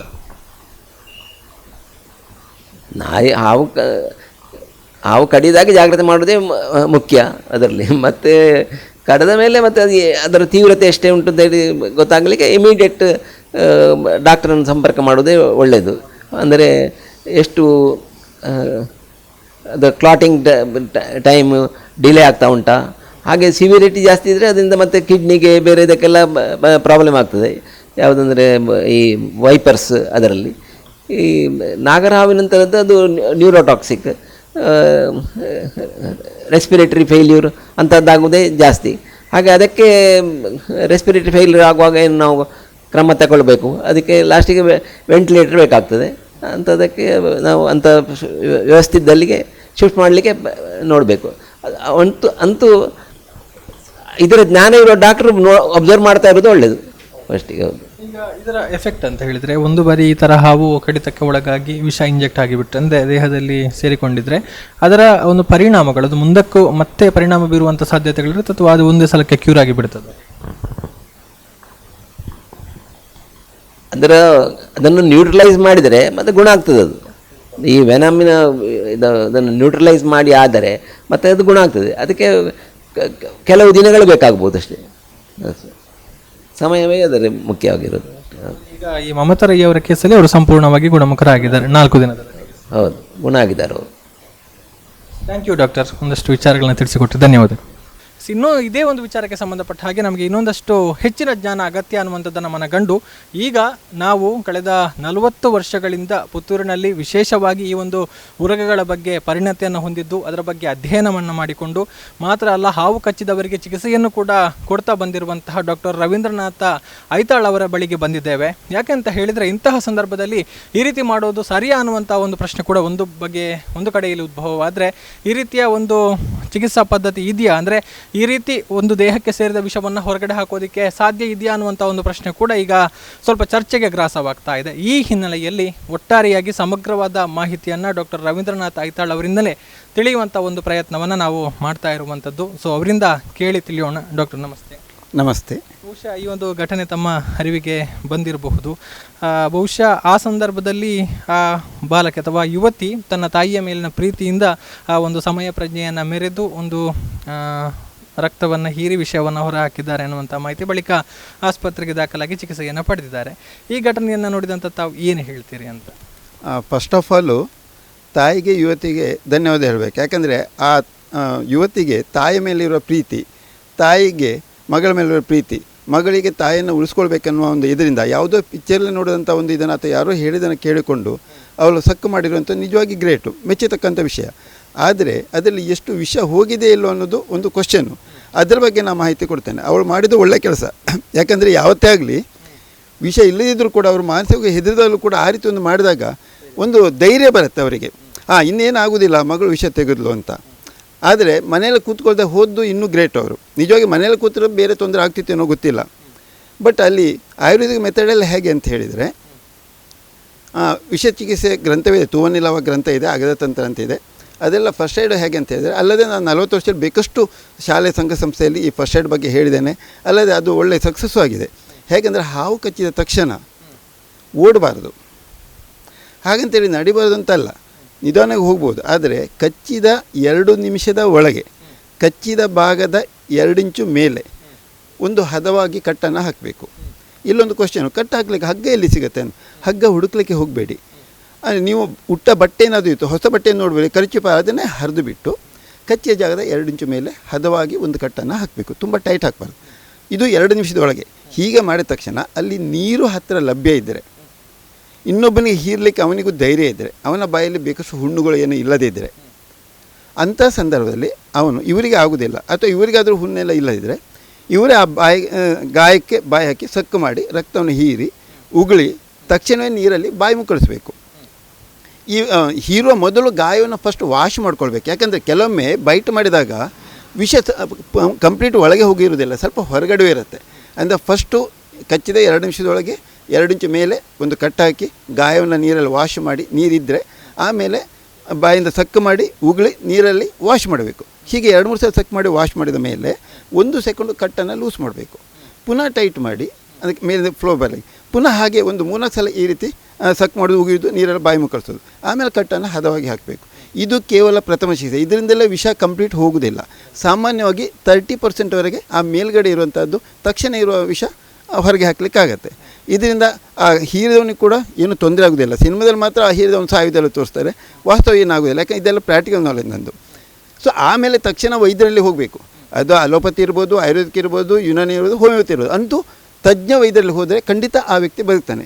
ಹೀಗೆ ಮಾಡೋದ್ರಿಂದ ಅವನಿಗೆ ಆತ್ಮಸ್ಥೈರ್ಯ ಕೂಡ ಜಾಸ್ತಿ ಆಗುತ್ತೆ. ಇವರು ಸ್ವಲ್ಪ ವಿಷ ತೆಗೆದಿದ್ದಾರೆ ಅಂತ ಪೂರ್ತಿ ಹೋಗದಿದ್ರು ಅವನ ಮನಸ್ಸಿಗೆ ಒಂದು ಧೈರ್ಯ ಬರೋದ್ರಿಂದ ವಿಷ ಏರುವ ಪ್ರಮಾಣ ಕಮ್ಮಿ ಆಗುತ್ತೆ. ಹೆದರಿದ ಕೂಡ ವಿಷ ಏರುವಂಥದ್ದು ರಕ್ತದ ಜಾಸ್ತಿ ಆಗುತ್ತೆ, ಹಾಗೆ ಜಾಸ್ತಿ ಇರುತ್ತೆ. ಸೊ ಅದರಿಂದಾಗಿ ಇಲ್ಲಿ ಇವರು ಮಾಡಿದ್ದು ತೋಟದಲ್ಲಿ ಕಚ್ಚಿದ್ದು, ಅಲ್ಲಿಂದ 10 ನಿಮಿಷ ಆಗಿದೆ ಮನೆಗೆ ಬರುವಂತ ನೀವು ಹೇಳಿದ್ರಿ. ಯಾಕಂದ್ರೆ ನಾನು ನೋಡಲಿಲ್ಲ, ಪೇಷಂಟ್ ಮಾತಾಡಿಸ್ಲಿಲ್ಲ. ಸೊ ನೀವು ಹೇಳಿದ ಆಧಾರದಲ್ಲಿ ಕಚ್ಚಿ 10 ನಿಮಿಷ ಆಗಿ ಮನೆಗೆ ಬಂದು ಮತ್ತೆ ಕಟ್ಟಾಕಿ ಅಲ್ಲಿ ಹೀರಿದಿಂದ 1% ವಿಷ ಹೊರಗೆ ಹೋಗಲಿಕ್ಕೆ ಸಾಧ್ಯ ಇಲ್ಲ. ಅದು ಅಷ್ಟೊತ್ತಿಗೆ ಸ್ಪ್ರೆಡ್ ಆಗಿರುತ್ತೆ. ಆದರೆ ಇವಳು ಮಗಳು ಹಾಗೆ ಮಾಡಿದ್ರಿಂದ ತಾಯಿಗೆ ಧೈರ್ಯ ಬಂತು. ಮಗಳ ಒಂದು ಬದುಕಬೇಕನ್ನುವಂಥ ಒಂದು ಮಾನವೀಯತೆ, ಒಂದು ಪ್ರೀತಿ ಹೇಗಿದೆ ಅದ್ರ ಮೆಚ್ಚತಕ್ಕಂಥದ್ದು. ಅದಕ್ಕೆ ನಿಜವಾಗಿ ಅವಳಿಗೆ ಹ್ಯಾಂಡ್ಸಪ್ ಹೇಳಬೇಕು. ಯಾಕಂದರೆ ಅಷ್ಟು ಒಳ್ಳೆಯ ಕೆಲಸ ಮಾಡಿದ್ದಾಳೆ. ಆದರೆ ಅವಳು ಮಗಳ ಮನಸ್ಸಲ್ಲಿ ಏನಿದೆ ಅಂತ ಪಿಕ್ಚರಲ್ಲಿ ನೋಡಿದ ವಿಷ ಹೋಯಿತು ಅಂತ. ನಿಜವಾಗಿ ವಿಷ ಹೋಗಲಿಕ್ಕೆ ಸಾಧ್ಯ ಇಲ್ಲ. ಹೋಗಬೇಕಾದ್ರೆ 2 ನಿಮಿಷದ ಒಳಗೆ ಮಾಡಬೇಕು. ಅದು ಒಂದು 30% ಹೋಗ್ಬೋದು ಅಷ್ಟೇ. 10 ನಿಮಿಷ ಮೇಲೆ ಮಾಡಿದ್ರೆ 1% ಹೋಗೋದಿಲ್ಲ. ಆಮೇಲೆ ಅವರು ಆಸ್ಪತ್ರೆಗೆ ಹೋದರು. ಆಸ್ಪತ್ರೆಯಲ್ಲಿ ನಿಮಗೆ ವೈದ್ಯರು ಹೇಳಿದ್ದಾರೆ, ನಿಮಗೆ ಸ್ವಲ್ಪ ಪಾಯ್ಸನ್ ಇತ್ತು, ಅದಕ್ಕೆ ವ್ಯವಸ್ಥೆ ಮಾಡಿದ್ದೇವೆ ಅಂತ. ಅಂದರೆ ಆಸ್ಪತ್ರೆಗೆ ಹೋಗುವಂಥದ್ದು ಇಂಪಾರ್ಟೆಂಟ್. ನೀವು ಯಾವುದೇ ಫಸ್ಟ್ ಏಡ್ ಮಾಡಿದರು. ಈಗ ಫಸ್ಟ್ ಏಡ್ ಕೆಲವೊಂದು ವಿಷಯ ನಾನು ಹೇಳ್ತೇನೆ, ಅದು ಇಂಪಾರ್ಟೆಂಟು. ಈಗ ನಿಮಗೆ ಹಾವು ಕಚ್ಚಿದಾಗ ಅಲ್ಲಿ ನೀರಿದ್ದರೆ ಮಾತ್ರ ನಾನು ಹೇಳಿದ ಫಸ್ಟ್ ಏಡ್ ಆಗುತ್ತೆ, ಬಾಯಿಂದ ಸಕ್ ಮಾಡಿ ತೆಗಿಬೋದು ಅಂತ. ಅದು ನೀರಿಲ್ಲದಿದ್ದರೆ ಆ ಸಕ್ ಮಾಡುವವನಿಗೆ ಧೈರ್ಯ ಇದ್ದರೆ ಮಾತ್ರ ಮಾಡ್ಬೋದು. ಅದಿಲ್ಲದ್ರೆ ತಪ್ಪು. ಯಾಕಂದರೆ ಅವ ಹೆದರ್ಕೊಂಡೆಲ್ಲ ಮಾಡಿ ಅವನಿಗೆ ಮಾನಸಿಕವಾಗಿ ಇದು ಬರ್ಬೋದು. ಇನ್ನೊಂದು ಮೆಥಡು ಬಹಳ ಸುಲಭದ್ದು. ಕಚ್ಚಿದ ತಕ್ಷಣ ಓಡದೆ ಹದವಾಗಿ ಕಟ್ಟು ಹಾಕಿ ಆದಷ್ಟು ಹಿಂಡಿ, ಅಥವಾ ನೀರು ಸಿಗದಿದ್ದರೆ ಅವರ ಮೂತ್ರನೇ ಕೈಯಲ್ಲಿ ಹಿಡಿದು ಅದನ್ನ ವಾಶ್ ಮಾಡಿ, ಅಂದರೆ ಹೊರಗೆ ಪುನಃ ಒಳಗೆ ಹೋಗಬಾರ್ದು ವಿಷ, ಇದ್ದದೆಲ್ಲ ವಾಶ್ ಮಾಡಿಬಿಟ್ಟು ಆಮೇಲೆ ನಿಧಾನವಾಗಿ ಹತ್ತಿರದ ಮನೆಗೆ ಹೋಗಿ ಅವರ ಹತ್ರ ವೆಹಿಕಲ್ಲಿಗೆ ಮೊದಲೇ ಆಂಬುಲೆನ್ಸಿಗೆ ಹೇಳಿಬಿಟ್ಟು ಆಮೇಲೆ ಅದು ಬರುವ ತನಕ ಇವರು ಬಾಳೆಯ ದಂಡು ಒಳಗಿನ ನಾವು ಪಲ್ಯ ಮಾಡ್ತೇವಲ್ಲ ಬಿಳಿ ದಂಡು, ಅದನ್ನು ತಂದು ಚೆಚ್ಚಿ, ಯಾವ ಬಾಳೆದು ಆಗುತ್ತೆ ಚೆಚ್ಚಿ ಅದರದ್ದೊಂದು 2 ಗ್ಲಾಸ್ ನೀರು ಕುಡಿಲಿಕ್ಕೆ ಕೊಡುವಂಥದ್ದು. ಅಥವಾ ಪಾಟ ಅಂತ ಹೇಳ್ತಾರೆ ಸಂಸ್ಥೆಯಲ್ಲಿ, ಹಾಡೆ ಬೇರು, ಪಾದಲಪ್ಪು, ತಾಲಿತಪ್ಪು ಅಂತ ಅದು ಎಲ್ಲರ ಮನೆ ಅಂಗಳದಲ್ಲೂ ಇರುತ್ತೆ. ಅದರ ಸೊಪ್ಪು ಒಂದು 2 ಮುಷ್ಟಿಯನ್ನು ತಂದು 1 ಗ್ಲಾಸ್ ನೀರು ಚೆನ್ನಾಗಿ ಗಿವುಚಿ ಅದನ್ನು ಕುಡಿಲಿಕ್ಕೆ ಕೊಡ್ಬೋದು. ಇದು ಎರಡರಲ್ಲಿ ಯಾವುದೋ ಒಂದು ಸಿಕ್ಕೇ ಸಿಗುತ್ತೆ. ಸೊ ಇದನ್ನು ಮಾಡಿದಲ್ಲಿ ಅರ್ಧ ಗಂಟೆಯಲ್ಲಿ ಸಾಯುವ ವ್ಯಕ್ತಿಯನ್ನು 2 ಗಂಟೆ ಬಯಸ್ಬೋದು. ಅಷ್ಟೊಳಗೆ ವೆಹಿಕಲ್ ಬರುತ್ತೆ, ತಕ್ಷಣ ನೀವು ತಜ್ಞ ವೈದ್ಯರಲ್ಲಿಗೆ ಹೋಗಲೇಬೇಕು. ಮನೆಯಲ್ಲೇ ಕೂತ್ಕೊಂಡು ಇನ್ನೂ ಮಾಡುವ ಇದರಲ್ಲಿ ಗುಣ ಆಗುತ್ತೆ ಅಂತ ಹೇಳುವಾಗಿಲ್ಲ. ಇದೆಲ್ಲ ನನ್ನ ಪ್ರಾಕ್ಟಿಕಲ್ ನಾಲೆಜ್. ನನಗೆ ಒಮ್ಮೆ ಸೀರಿಯಸ್ ಬೈಟ್ ಆದಾಗ ಈ ಪಾದಲ್ಪು ಸೊಪ್ಪನ್ನು ಯೂಸ್ ಮಾಡಿಕೊಂಡು, ಭಾಳ ದಿಂಡು ಯೂಸ್ ಮಾಡಿಕೊಂಡು ನಾನು ಕೋಮಕೋತೆ ಮಾತಾಡೋ ಸ್ಟೇಜ್ ಕಳ್ಕೊಂಡವನು ಪುನಃ 2 ಗಂಟೆ ಮಾತಾಡೋ ಸ್ಟೇಜ್ ಇದ್ದು ಆರಾಮಾಗಿದ್ದೆ. ಅಷ್ಟೊಂದು ಮತ್ತೆ ಇಮಿಡಿಯೇಟ್ ಹೋದೆ ನಾನು ಆಸ್ಪತ್ರೆಗೆ, ನಾನು ಬದುಕಿದೆ. ಹಾಗೆ ನನ್ನ ಹತ್ರ ಮೆಡಿಸಿನ್ ಖಾಲಿ ಆಗಿತ್ತು, ಎಲ್ಲ ಕಡೆ ನನ್ನಲ್ಲಿಗೆ ಬರ್ತಿದ್ದು, ಮತ್ತು ಮೆಡಿಸಿನ್ ಇರಲಿಲ್ಲ. ಹಾಗೆ ಒಂದು ಸಲ ನಾನು ಆಸ್ಪತ್ರೆಗೆ ಹೋಗಿದ್ದೆ. ಆಮೇಲೆ ಎಷ್ಟೋ ಸಲ ಬೈಟ್ ಆಯಿತು, ನಾನು ಮೆಡಿಸಿನ್ನು ರೆಡಿ ಇಟ್ಕೊಳ್ತಾ ಇದ್ದೆ. ಅಂದರೆ ಈ 2 ಫಸ್ಟ್ ಏಡ್ ಮಾಡಿಕೊಂಡು ನೀವು ಆಸ್ಪತ್ರೆ ಹೋದಲ್ಲಿ ಅಕಸ್ಮಾತ್ ವಿಷ ಇಲ್ಲದ ಹಾವು ಕಚ್ಚಿದ್ರು ಕೂಡ, ಉದಾಹರಣೆಗೆ ಕಟ್ಟಬೆಳಕರಿ ಅಂತ ಹೇಳಿದ್ರೆ ಎಲ್ಲವೂ ಕಟ್ಟಬೆಳಕರಿ ವಿಷಯ ಇರೋದಿಲ್ಲ, ಕಟ್ಟಿರೋದನ್ನೆಲ್ಲ ಕಟ್ಟಬೆಳಕರಿ ಹೇಳ್ತಾರೆ. ನಿಜವಾದ ಕ್ರೈಟ್ ಅಂತ ಹೇಳಿದರೆ ಡಬ್ಬಲ್ ಪಟ್ಟಿ ಬರಬೇಕು ಕಪ್ಪು ಮೈಗೆ. ಇಲ್ಲಿ ಲೋಕಲ್ ಹೇಳೋದು ಇಲ್ಲದ ಕಟ್ಟಬೆಳಕರಿ ಅಂತ ಕಂದು ಬಣ್ಣಕ್ಕೆ ಹಳದಿ ಅಥವಾ ಬಿಳಿ ದಪ್ಪ ಪಟ್ಟಿ, ಅದಕ್ಕೆ ವಿಷಯ ಇಲ್ಲ. ಸೊ ಅಂಥ ಸಂದರ್ಭದಲ್ಲಿ ನೀವು ಫಸ್ಟ್ ಏಡ್ ಮಾಡಿದ ಕೂಡಲೇ ವಿಷಯ ಹೋಯ್ತು. ಈಗ ಮಂತ್ರ ತೆಗೆದು ಅದೆಲ್ಲ ಅಂಥದ್ದು ವಿಷಯ ಇಲ್ಲದ ಹಾವನ್ನ ವಿಷಯ ಅಂತ ಜನರು ತಪ್ಪು ತಿಳ್ಕೊಳ್ಳುವಂಥದ್ದು. ಮಂತ್ರದಲ್ಲಿ ಹೋಗ್ಬೋದು, ಅಥವಾ ಹೀಗೆ ಸಕ್ಕು ಮಾಡಿದ ಕೂಡಲೇ ಕಂಪ್ಲೀಟ್ ಹೋಯಿತು, ಗುಣ ಆಯಿತು ಅಂತ ಹೇಳ್ಬೋದು. ಆದರೆ ವಾಸ್ತವವಾಗಿ ವಿಷಯ ಇದ್ದರೆ ವಿಷವನ್ನು ಇಮಿಡಿಯೇಟ್ 2 ನಿಮಿಷ ಸಕ್ಕು ಮಾಡಿ 30% ಹೋಗ್ಬೋದು ಅಷ್ಟೇ, ಮತ್ತು ಆಸ್ಪತ್ರೆಗೆ ಹೋಗಬೇಕು. ಈ ಫಸ್ಟ್ ಏಡ್ ಬಾಳೆದಿಂಡು ಪ್ಲಸ್ ಪಾದಲ್ಪು ಸೊಪ್ಪು ಇದರಲ್ಲಿ ಎರಡರಲ್ಲಿ ಒಂದು ಅಥವಾ ಯಾವುದಾದ್ರು 2 ಮಾಡಿದರೂ ಕೂಡ ವಿಷ ಇದ್ದರೆ ವಿಷದ ವೇಗವನ್ನು ಕಮ್ಮಿ ಮಾಡುತ್ತೆ. ವಿಷ ಇಲ್ಲದಿದ್ದರೆ ಅಡ್ಡ ಪರಿಣಾಮ ಇಲ್ಲ, ಸೈಡ್ ಎಫೆಕ್ಟ್ ಇಲ್ಲ. ನೀವು ಕಾಪಿ ಚಾ ಕುಡಿದ ಹಾಗೆ. ಅಂದರೆ ಇಷ್ಟು ಮಾಡಿದರೆ ಖಂಡಿತವಾಗಿ ಯಾರನ್ನು ಕೂಡ ಹಳ್ಳಿಯಲ್ಲಿ ಹಾವು ಕಚ್ಚಿಯನ್ನು ಬಯಸ್ಬೋದು. ಈಗ ಹೇಳುವಂಥ ಪೇಪರ್ ಮಾತ್ರ ಬರೋಷ್ಟು ದೊಡ್ಡ ತೊಂದರೆದು ಏನೂ ಅಲ್ಲ. ಯಾಕಂದ್ರೆ ತಜ್ಞ ವೈದ್ಯರು ಎಷ್ಟು ಇದ್ದಾರೆ, ಎಷ್ಟು ಆಸ್ಪತ್ರೆ ಆಗಿದೆ. ಆ್ಯಂಟಿಸ್ನೈಕನಮ್ ಕೂಡ, ಅದಕ್ಕೆ ಅಲೋಪತಿಯಲ್ಲಿ ಕೂಡ ಆ್ಯಂಟಿಸ್ನೈಕಮ್ ಪ್ರತಿ ವಿಷಯ ಅದು ರೆಡಿ ಇರುತ್ತೆ, ಎಲ್ಲ ಕಡೆ ಇರುತ್ತೆ. ಹಾಗಾಗಿ ಸಮಸ್ಯೆ ಬರೋದಿಲ್ಲ. ಸೊ ತಾಯಿ ಮಗಳು ಮಾಡಿದ್ದು ಅದು ಕರೆಕ್ಟಾದ ಕೆಲಸ, ಮಗಳು ಮಾಡಿದ್ದು ಕರೆಕ್ಟಾದ ಕೆಲಸ. ಯಾಕಂತ ಹೇಳಿದ್ರೆ ಆ ಒಂದು ಮಾನಸಿಕವಾಗಿ ತಾಯಿಗೆ ಧೈರ್ಯ ತುಂಬಿದ್ದಾಳೆ, ಅವಳು ಕಚ್ಚಿ ಸಕ್ಕು ಮಾಡಿ ತೆಗೆದದ್ರಿಂದ. ಅಂದರೆ ಮಾನಸಿಕವಾಗಿ, ವಾಸ್ತವವಾಗಿ ವಿಷಯ ಹೋಗಿರೋದಿಲ್ಲ. ಸರಿ, ಈಗ ಸಾಮಾನ್ಯವಾಗಿ ಅಂದರೆ ಬಹುಶಃ ಅದು ಹಾವಿನ ವಿಷದ ಒಂದು ತೀವ್ರತೆಯ ಮೇಲೆ ಡಿಪೆಂಡ್ ಆಗಿರುತ್ತೆ ಅನಿಸುತ್ತೆ. ಅಂದರೆ ಒಂದು ವ್ಯಕ್ತಿಗೆ ಒಂದು ಹಾವು ಕಚ್ಚಿದರೆ ಅದು ಎಷ್ಟು ಅವಧಿಯಲ್ಲಿ ಮಾರಣಾಂತಿಕ ಆಗುತ್ತೆ, ಎಷ್ಟು ಹೊತ್ತಿನ ಒಳಗೆ ವೈದ್ಯರನ್ನು ಸಂಪರ್ಕ ಮಾಡಬೇಕು, ಚಿಕಿತ್ಸೆ ಪಡೆದುಕೊಳ್ಬೇಕು? ನೋಡಿ, ಹಾವಿನಲ್ಲಿ ಮುಖ್ಯವಾಗಿ 5 ವಿಷದ ಹಾವಿರೋದು. ಅದರಲ್ಲಿ ನ್ಯೂರೋಟಾಕ್ಸಿಕ್ ಅಂದರೆ ನರಮಂಡಲದ ಮೇಲೆ ಪರಿಣಾಮ ಬೀರುವಂಥದ್ದು ಇದೆ. ಸೊ ಅದು ಮೇಯ್ನಾಗಿ ನಾಗರಹಾವು, ಕಾಳಿಂಗ ಸರ್ಪ, ಕ್ರೈಟ್ ಅಂದರೆ ಕಟ್ಟಬೆಳಕರಿ, ಇನ್ನೊಂದು ಕೋರಲ್ ಸ್ನೇಕ್ ಅಂತ, ಇದು ಎಲ್ಲ ಒಂದೇ ವರ್ಗ ಬರುತ್ತೆ, ನ್ಯೂರೋಟಾಕ್ಸಿಕ್ ಅಂತ. ಇನ್ನು ಹಿಮೋಟಾಕ್ಸಿಕ್ ಅಂದರೆ ವೈಪರ್, ಕನ್ನಡಿ ಹಾವಿನಲ್ಲಿ ಬೇರೆ ಇದೆ. ರಕ್ತಮಂಡಲಿ ಅಂತ ಹೇಳ್ತಾರೆ, ಸಾಸ್ಗಡ್ ವೈಪರ್ ಅಂತ, ರಸಲ್ಸ್ ವೈಪರು, ಕನ್ನಡಿ ಹಾವು ಅಂತ ಹೇಳ್ತಾರೆ, ಪಿಟ್ ವೈಪರ್, ಚಟ್ಟಗಂದಡಿ, Malabar pit viper, bamboo pit viper, ಹೀಗಿದೆ. ಇದೆಲ್ಲ ಪಕ್ಕ ಮಾರಣಾಂತಿಕ ಅಲ್ಲ. ಯಾವುದು ಈ ಪಿಟ್ ವೈಪರ್ ಸಬ್ ಸ್ಪೀಸೀಸ್. ಆದರೆ ರಸಲ್ಸ್ ವೈಪರ್ ಕಚ್ಚಿದರೆ ಕಿಡ್ನಿ ಫೇಲ್ ಆಗುತ್ತೆ. ಅದೇ ಮಲಬಾರ್ ಪಿಟ್ ವೈಪರ್ ಕಚ್ಚಿದರೆ 2 ನಂತರ ಸರಿಯಾದ ಮೆಡಿಸಿನ್ ಆಗದಿದ್ದರೆ ಕಿಡ್ನಿ ಫೇಲ್ ಆಗೋದು. ಬಟ್ ಕೋಬ್ರಾ, ಕ್ರೈಟು, ಕಿಂಗ್ಕೋಬ್ರಾ ಎಲ್ಲ ಕಚ್ಚಿದ ವಿಷದ ಪರಿಣಾಮ ಹೊಂದಿಕೊಂಡು, ಕಿಂಗ್ಕೋಬ್ರಾದ 2 ನಿಮಿಷ, ನನ್ನ ಸ್ನೇಹಿತರು 6 ಜನ ಸತ್ತಿದ್ದಾರೆ ಸ್ಪಾಟಲ್ಲೇ, ಮೆಡಿಸಿನ್ ಮಾಡಲಿ ಟೈಮೇ ಇಲ್ಲ. ಉಳಿದದ್ದೆಲ್ಲ 2 ಗಂಟೆಯಿಂದ 4-5 ಗಂಟೆವರೆಗೆ ಟೈಮ್ ಇದೆ. ಅದು ಹೇಗೆ ಅಂದರೆ, ಕೆಲವೊಮ್ಮೆ ಹಾವು ಇಲ್ಲಿಯೋ ಕಪ್ಪೆಯೋ ತಿಂದದಿದ್ದರೆ ಪಾಯ್ಸನ್ ಎಲ್ಲ ಅದಕ್ಕೆ ಇಂಜೆಕ್ಟ್ ಆಗಿರುತ್ತೆ. ಆವಾಗ ನಾವು ಅದನ್ನು ನೋಡಿದ ಮೆಟ್ಟಿದರೆ, ಆಗ ಕಚ್ಚಿದರೆ ಅಲ್ಲಿ ವಿಷ ಇಂಜೆಕ್ಟ್ ಆಗೋದಿಲ್ಲ, ಅದನ್ನ ಡ್ರೈ ಬೈಟ್ ಅಂತ ಹೇಳ್ತೇವೆ. ಸೊ ಆಗ ಯಾವ ಮದ್ದು ಮಾಡಿದ್ರು ಕೂಡ, ಮಂತ್ರ ಮಾಡಿಕೊಂಡ್ರು ಕೂಡ ಗುಣ ಆಗುತ್ತೆ. ಅಕಸ್ಮಾತ್ ವಿಷ ಏರಿದರೆ ಇವನು ಫಸ್ಟ್ ಏಡ್ ಮಾಡಿಕೊಂಡು ಆಮೇಲೆ ತಜ್ಞ ವೈದ್ಯರಲ್ಲಿಗೆ ಹೋಗಲೇಬೇಕು. ಕೆಲವೊಂದು ಸರ್ತಿ ಗೊತ್ತಾಗೋದಿಲ್ಲ ಕಚ್ಚಿದಂತಹ ಹಾವಿನ ಸಂದರ್ಭದಲ್ಲಿ ವಿಷ ಇಂಜೆಕ್ಟ್ ಆಗಿದೆಯೋ ಇಲ್ವೋ ಅನ್ನುವಂಥದ್ದು. ಅದನ್ನು ಅವರಾಗಿ ಏನಾದರೂ ತಿಳ್ಕೊಳ್ಳಿಕ್ಕೆ ಸಾಧ್ಯ ಅಥವಾ ಅದು ವೈದ್ಯರನ್ನು ಸಂಪರ್ಕಿಸೋದು ಬೆಟರ್? ಕ್ವಶನ್ನು ನಿಜವಾಗಿ ಎಲ್ಲರಿಗೂ ಬೇಕಾಗಿರುವಂಥದ್ದು. ಸಾಮಾನ್ಯವಾಗಿ ಹಾವು ಕಚ್ಚೋ ಎಲ್ಲರಿಗೂ ಹಾವಿನ ನಾಲೆಜ್ ಇರೋದಿಲ್ಲ, ಅಥವಾ ನಾನು ಹೇಳಿದಾಗೆ ಇಲ್ಲದ ಕಟ್ಟಬೆಳಕರಿ, ಮರಿ, ಸಾರಿ ಬಳ ಇದೆಲ್ಲ ವಿಷಯದಂತ ಹಳ್ಳಿಯಲ್ಲಿ ತಿಳ್ಕೊಳ್ತಾರೆ, ಹಾಗೆ ಹೆದರ್ತಾರೆ. ಸೊ ಆಗ ಏನು ಮಾಡಬೇಕಂದ್ರೆ, ನೀವು ಯಾವುದೇ ರೀತಿಯಲ್ಲಿ ಫಸ್ಟ್ ಹಾವು ಕಚ್ಚೋ ಹೆದರಬಾರ್ದು. ನನಗೇನಾಗೋದಿಲ್ಲ, ನಾನು ಖಂಡಿತ ಬೇಕಷ್ಟು ವೈದ್ಯರಿದ್ದಾರೆ, ಆಸ್ಪತ್ರೆ ಇದೆ, ಆಂಬುಲೆನ್ಸ್ಗಳು ಸಿಗುತ್ತೆ ಅಂತೇಳಿ ಧೈರ್ಯ ತಂದುಕೊಳ್ಬೇಕು. ಹತ್ತಿರದವನು ಬೊಬ್ಬೆ ಹೊಡೆದು ಅಯ್ಯೋ ಏನಾಯ್ತಪ್ಪ ಅಂತ ಹೇಳೋದಕ್ಕಿಂತ ಏನೂ ಆಗೋದಿಲ್ಲ ಅಂತ ಧೈರ್ಯ ತುಂಬುವಂಥದ್ದು, ಅವನ ವಿಲ್ ಪವರ್ ಜಾಸ್ತಿ ಮಾಡೋದು ಇಂಪಾರ್ಟೆಂಟು. ಅಷ್ಟು ಆದ ಮೇಲೆ ಅವನು ಸೀದಾ ಫಸ್ಟ್ ಏಡ್ ನಾನು ಹೇಳಿರುವಂಥ ಬಾಳೆದಿಂಡೆ ನೀರು, ಪಾದಲ್ಪು ಸೊಪ್ಪು ಇದೆರಡು ತೊಗೊಂಡು ಇಮಿಡಿಯೇಟ್ ಅಲ್ಲೇ ವೆಹಿಕಲ್ ಬಂದ ಕೂಡಲೇ ಆಸ್ಪತ್ರೆ ಹೋದರೆ ಅಲ್ಲಿ ಅಬ್ಸರ್ವ್ ಮಾಡ್ತಾರೆ. ಆಗ ವಿಷಯ ಇಲ್ಲ ಅಂತಾದರೆ ಅವರು ಯಾವುದೇ ಔಷಧಿ ಕೊಡೋದಿಲ್ಲ. ಅಬ್ಸರ್ವೇಷನಲ್ಲಿ ಕ್ಲಾಟಿಂಗ್ ಟೈಮ್, ಬ್ಲೀಡಿಂಗ್ ಟೈಮ್ ಅಂತ ನೋಡ್ತೇವೆ, ಅದು 6 ಮಿನಿಟ್ಗಿಂತ ಮೇಲೆ ಇರಬೇಕು. ಹಾಗೆ ನಾವು ಕಂಡ್ರೆ, ಅಥವಾ ಸ್ವೆಲ್ಲಿಂಗ್ ಇರುತ್ತೆ. ಈಗ ಕ್ರೈಟ್ ಕಚ್ಚಿದರೆ ಯಾವುದೇ ಸ್ವೆಲ್ಲಿಂಗ್ ಇಲ್ಲ, ನೋವಿಲ್ಲ, ಗಿಡ್ಡಿನೆಸ್ ಬಂದು ಸಡನ್ನಾಗಿ ಕೋಮಕ್ಕೆ ಹೋಗ್ತಾರೆ. ಅದೇ ಕೋಬ್ರಾ ಆಮೇಲೆ ವೈಪರ್ಗಳೆಲ್ಲ ಕಚ್ಚಿದರೆ ಸ್ವೆಲ್ಲಿಂಗ್ ಬರುತ್ತೆ. ಕಚ್ಚಿದ ಕಾಲು ಗಂಟೆಯಿಂದ ಅರ್ಧ ಗಂಟೆ ಒಳಗೆ ಸ್ವೆಲ್ಲಿಂಗ್ ಬರಲೇಬೇಕು ಇದೆಲ್ಲದರಲ್ಲೂ. ಬಟ್ ಕ್ರೈಟಲ್ಲಿ ಯಾವುದೇ ಸ್ವೆಲ್ಲಿಂಗ್ ಇಲ್ಲ, ನೋವು ಇರುತ್ತೆ, ಒಂದು ಅರ್ಧ ಗಂಟೆಯಲ್ಲಿ ಗಿಡ್ಡಿನೆಸ್ ಬರುತ್ತೆ, ಕಣ್ಣು ಮುಚ್ಚಿ ಬರುತ್ತೆ, ವಾಂತಿ ಆಗುತ್ತೆ, ಇಮಿಡಿಯೇಟ್ ಕೋಮಕ್ಕೆ ಹೋಗ್ತಾರೆ. ಕೋಬ್ರಾದಲ್ಲಿ ಕೋಮಕ್ಕೆ ಹೋಗ್ತಾರೆ, ಫುಲ್ ಬೈಟ್ ಆದರೆ 2 ಗಂಟೆ, ಆ ಲೈಟ್ ಬೈಟ್ ಆದರೆ ಒಂದು 5-6 ಗಂಟೆ ಬೇಕು. ಅದು ವಿಷದ ಪರಿಣಾಮವನ್ನು ಎಷ್ಟು ಇಂಜೆಕ್ಟ್ ಆಗಿದೆ ಅನ್ನೋದನ್ನು ಹೊಂದಿಕೊಂಡು, ಮತ್ತು ಕಚ್ಚಿದ ಜಾಗ, ಈಗ ಬೋನಿಗೆಲ್ಲ ಕಚ್ಚಿದಿದ್ರೆ ಅಲ್ಲಿ ಪಾಯ್ಸನ್ ಹಲ್ಲು ಒಳಗಡೆ ಇಂಜೆಕ್ಟ್ ಆಗೋದಿಲ್ಲ, ಹಾಗೆಲ್ಲ ಲೈಟಾಗಿ ಮೇಲೆ ಇರುತ್ತೆ ಅಷ್ಟೇ. ಅದೇ ಮಸಲ್ಸಿಗಾದ್ರೆ ಜಾಸ್ತಿ ಇಂಜೆಕ್ಟ್ ಆಗ್ಬೋದು, ಆ ಪರಿಣಾಮ ಸ್ವಲ್ಪ ತೀವ್ರತೆ ಇರುತ್ತೆ. ಅದು ಧೈರ್ಯ ತುಂಬುವಂಥದ್ದು ಆ ಪೇಷಂಟಿಗೆ ಇಂಪಾರ್ಟೆಂಟು. ತೆಗೆದುಕೊಳ್ಬೇಕಾದಂತಹ ಜಾಗರೂಕತೆ, ಮುನ್ನೆಚ್ಚರಿಕೆ. ಅಂದರೆ ಕೆಲವೊಂದು ಸಲ ಹೇಳೋದಕ್ಕೆ ಆಗೋದಿಲ್ಲ, ಅಕಸ್ಮಾತ್ ಆಗಿ ನಾವು ಹಾವನ್ನು ಮುಟ್ಟಿ ಬಿಡ್ತೇವೆ, ಅದಕ್ಕೆ ನೋವಾಗುತ್ತೆ, ರಿಯಾಕ್ಟ್ ಮಾಡುತ್ತೆ ಅಂತ. ಸೊ ಸಾಮಾನ್ಯವಾಗಿ ನೋಡಿ, ಸಾಮಾನ್ಯವಾಗಿ ಹಾವು ಬಂದುಕೊಳ್ಳ ಮನೆಗೆ ಅಯ್ಯೋ ಹಾವು ಬಂತು ಅರ್ಜೆಂಟ್ ಮನೆ ಒಳಗಿದೆ, ನಮಗೆ ನಿದ್ದೆ ಮಾಡಲಿಕ್ಕೆ ಆಗೋದು ಅಂತೆಲ್ಲ ಬೊಬ್ಬೆ ಹೊಡಿತಾರೆ. ನಾನು ಎಷ್ಟೋ ಕಡೆ ಕೆಲವೊಮ್ಮೆ ಮನೆಗೆ ಹೋಗಿ ಎಲ್ಲ ಹುಡುಕಿದುಂಟು. ಆ ಹುಡುಕಿ ಎಲ್ಲಿ ಹುಡುಕಿದ್ರು ಹಾವು ಸಿಗೋದಿಲ್ಲ. ಅವರು ಇದೇ ಕೋಣೆ ಅಂತ ಹೇಳ್ತಾರೆ, ಅವ್ರ ಕೋಣೆ ಇದೇ ಕೋಣೆಯಲ್ಲಿದೆ ಅಂತ ಹೇಳಿ ಅವರು ಆಚೆ ಕೋಣೆಯಲ್ಲಿ ಕೂತಿರ್ತಾರೆ. ಈ ಹಾವು ಯಾರು ಇಲ್ಲಂತ, ಶಬ್ದ ಇಲ್ಲಂತ ಅದು ಇನ್ನೊಂದು ಕೋಣೆಗೆ ಹೋಗಿ ಕೂತಿರುತ್ತೆ. ಸೊ ಹಾಗೆ ನಾನು ಎಷ್ಟು ಹುಡುಕಿ ಇಲ್ಲ ಅಂತೇಳಿ ನಾನು ಬಂದ ಮೇಲೆ 2 ದಿವಸ ಮೇಲೆ ಅದು ಇನ್ನೊಂದು ಕೋಣೆಯಲ್ಲಿ ಆ ಹಾವು ಸಿಕ್ಕಿದೆ. ಆದರೆ ಅವರು ನನ್ನ ಅರ್ಜೆಂಟು ನಾವು ಹೆದರಿಕೆ ಆಗುತ್ತೆ, ಸಾಹಿತ್ಯ ಹಾವು ಕಚ್ಚಿ ಅಂತೆಲ್ಲ ಹೆದರಿ ನನ್ನ ಕರ್ಕೊಂಡು ಹೋದವರು 2 ದಿವಸ ಅದು ಹಾವಿನೊಟ್ಟಿಗೆ ಮಲಗಿದ್ದಾರೆ. ಅಂದರೆ ಇದು ಹೌದು, ಇಂಥದ್ದು ಎಷ್ಟೋ ಘಟನೆಗಳು ನನಗೆ ಬಂದಿದೆ. ಹಾಗೆ ನಾನು ತಮಾಷೆ ಮಾಡಿ ಇನ್ನೂ 2 ದಿವಸ ಇದ್ದರೆ ಒಳ್ಳೆದಿತ್ತಲ್ವ ಅಂತ. ಸೊ ಅದರಿಂದಾಗಿ ಇಲ್ಲಿ ಮನಸ್ಸಿಗೆ ಧೈರ್ಯ ಇರೋದು ಮುಖ್ಯ. ಮತ್ತು ಹಾವಿನ ಬಗ್ಗೆ ಜನ ಈಗ ಅಷ್ಟೊಂದು ತಿಳ್ಕೊಂಡವ್ರು ಕಮ್ಮಿ. ಇವತ್ತೀಗ ಹಾವು ಹಿಡಿಯೋರು ತುಂಬ ಜನ ಇದ್ದಾರೆ. ಅದರಲ್ಲಿ ನಿಮಗೆ ಈ ವಾಟ್ಸಪ್ಪೆಲ್ಲ ನೋಡಿ ತುಂಬ ಸುಳ್ಳು ಸ್ಟೇಟ್ಮೆಂಟ್ ಬರುತ್ತೆ, ವಿಷಯ ಇಲ್ಲದಕ್ಕೂ ಎಲ್ಲ ಯಾರೋ ಒಂದು ಬರೋದು ನೋಡಿ PhD ಮಾಡಿ ನೋಡಿಕೊಂಡೆಲ್ಲ. ಉದಾಹರಣೆಗೆ ಫ್ಲೈಯಿಂಗ್ ಸ್ನೇಕು ಅದೆಲ್ಲ ನಾನ್ ಪಾಯ್ಸನ್ನು, ಸೆಮಿ ಪಾಯ್ಸನ್ ಅಂತ ಹಾಕಿದ್ದಾರೆ. Actually jungle cat snake variety ಎಲ್ಲ ಸೆಮಿ ಪಾಯ್ಸನ್ ಹಾಕಿದ್ದಾರೆ. ನಿಜವಾಗಿ ಮನುಷ್ಯರಿಗೆ ಹಚ್ಚಿದ್ದು ಏನೂ ಆಗೋದಿಲ್ಲ. ಜನ ಈ ಹಾವು ಈಗ ಯಂಗ್ಸ್ಟಾರ್ ಎಲ್ಲ ತುಂಬ ಈಗ ಹಿಡಿಯೋ ಒಂದು ಕ್ರೇಜಿ ಬಂದಿದೆ. ಅವರೆಲ್ಲ ಅದೆಲ್ಲ ಸೆಮಿ ಪಾಯ್ಸನ್ ತಿನ್ನಿಸ್ಕೊಂಡು ಹೆದರ್ತಾರೆ. ಸೊ ಮಾಹಿತಿ ಇಲ್ಲ, ಅವರು ಕೂಡ ಅದನ್ನೇ ಹೇಳ್ಕೊಂಡು ಹೋಗ್ತಾರೆ.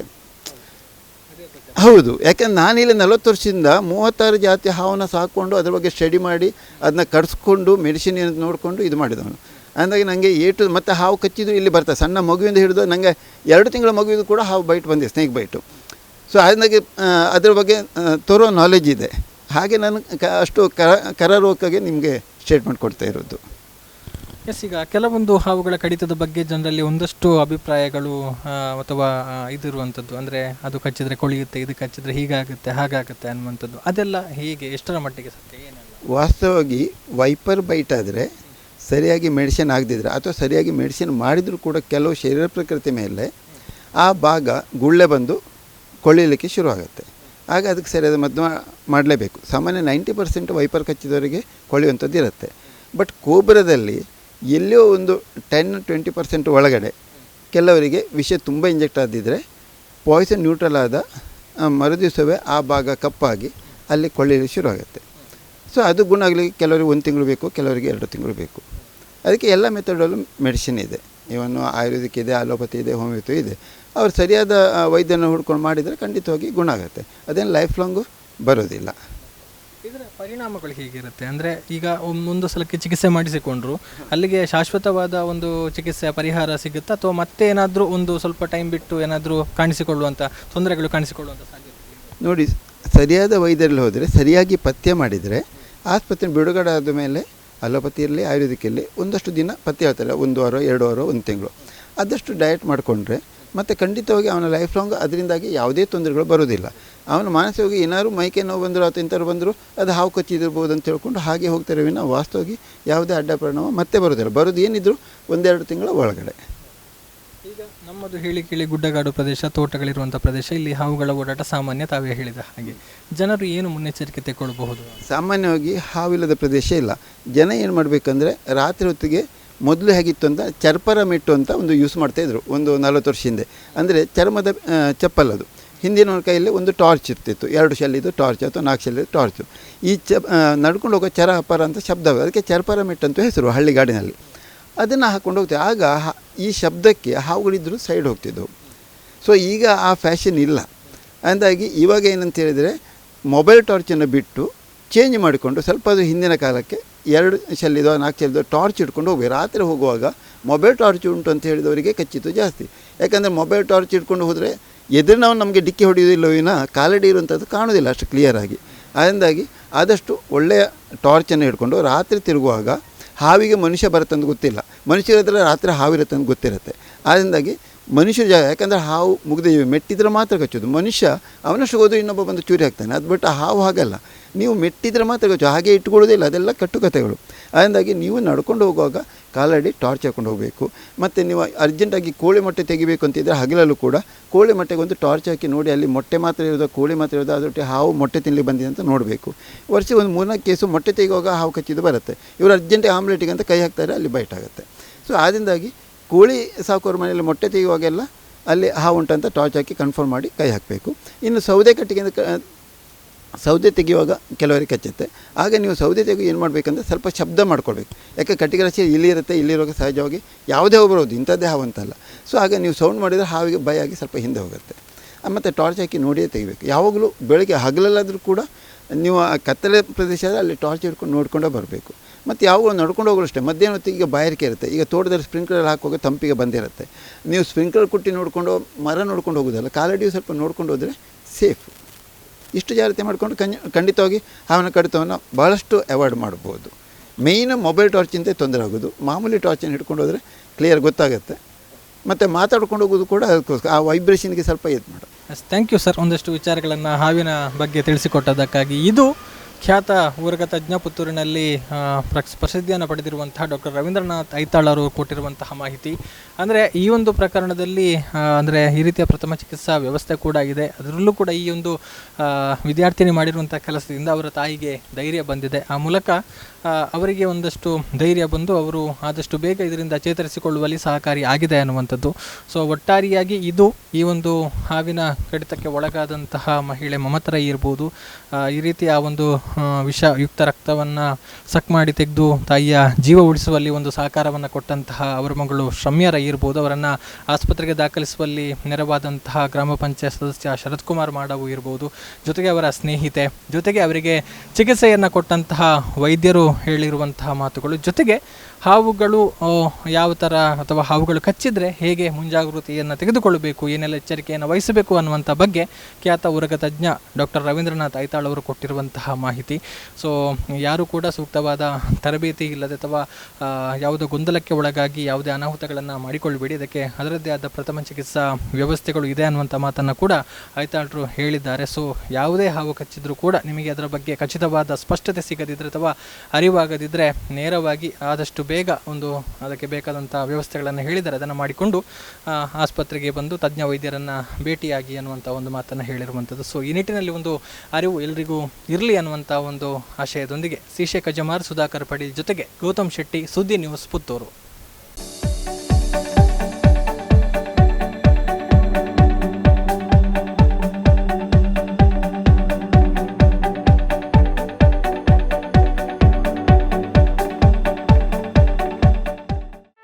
ಸುದ್ದಿ ಚಾನಲ್, ಕ್ಷಣ ಕ್ಷಣದ ಸುದ್ದಿಗಾಗಿ.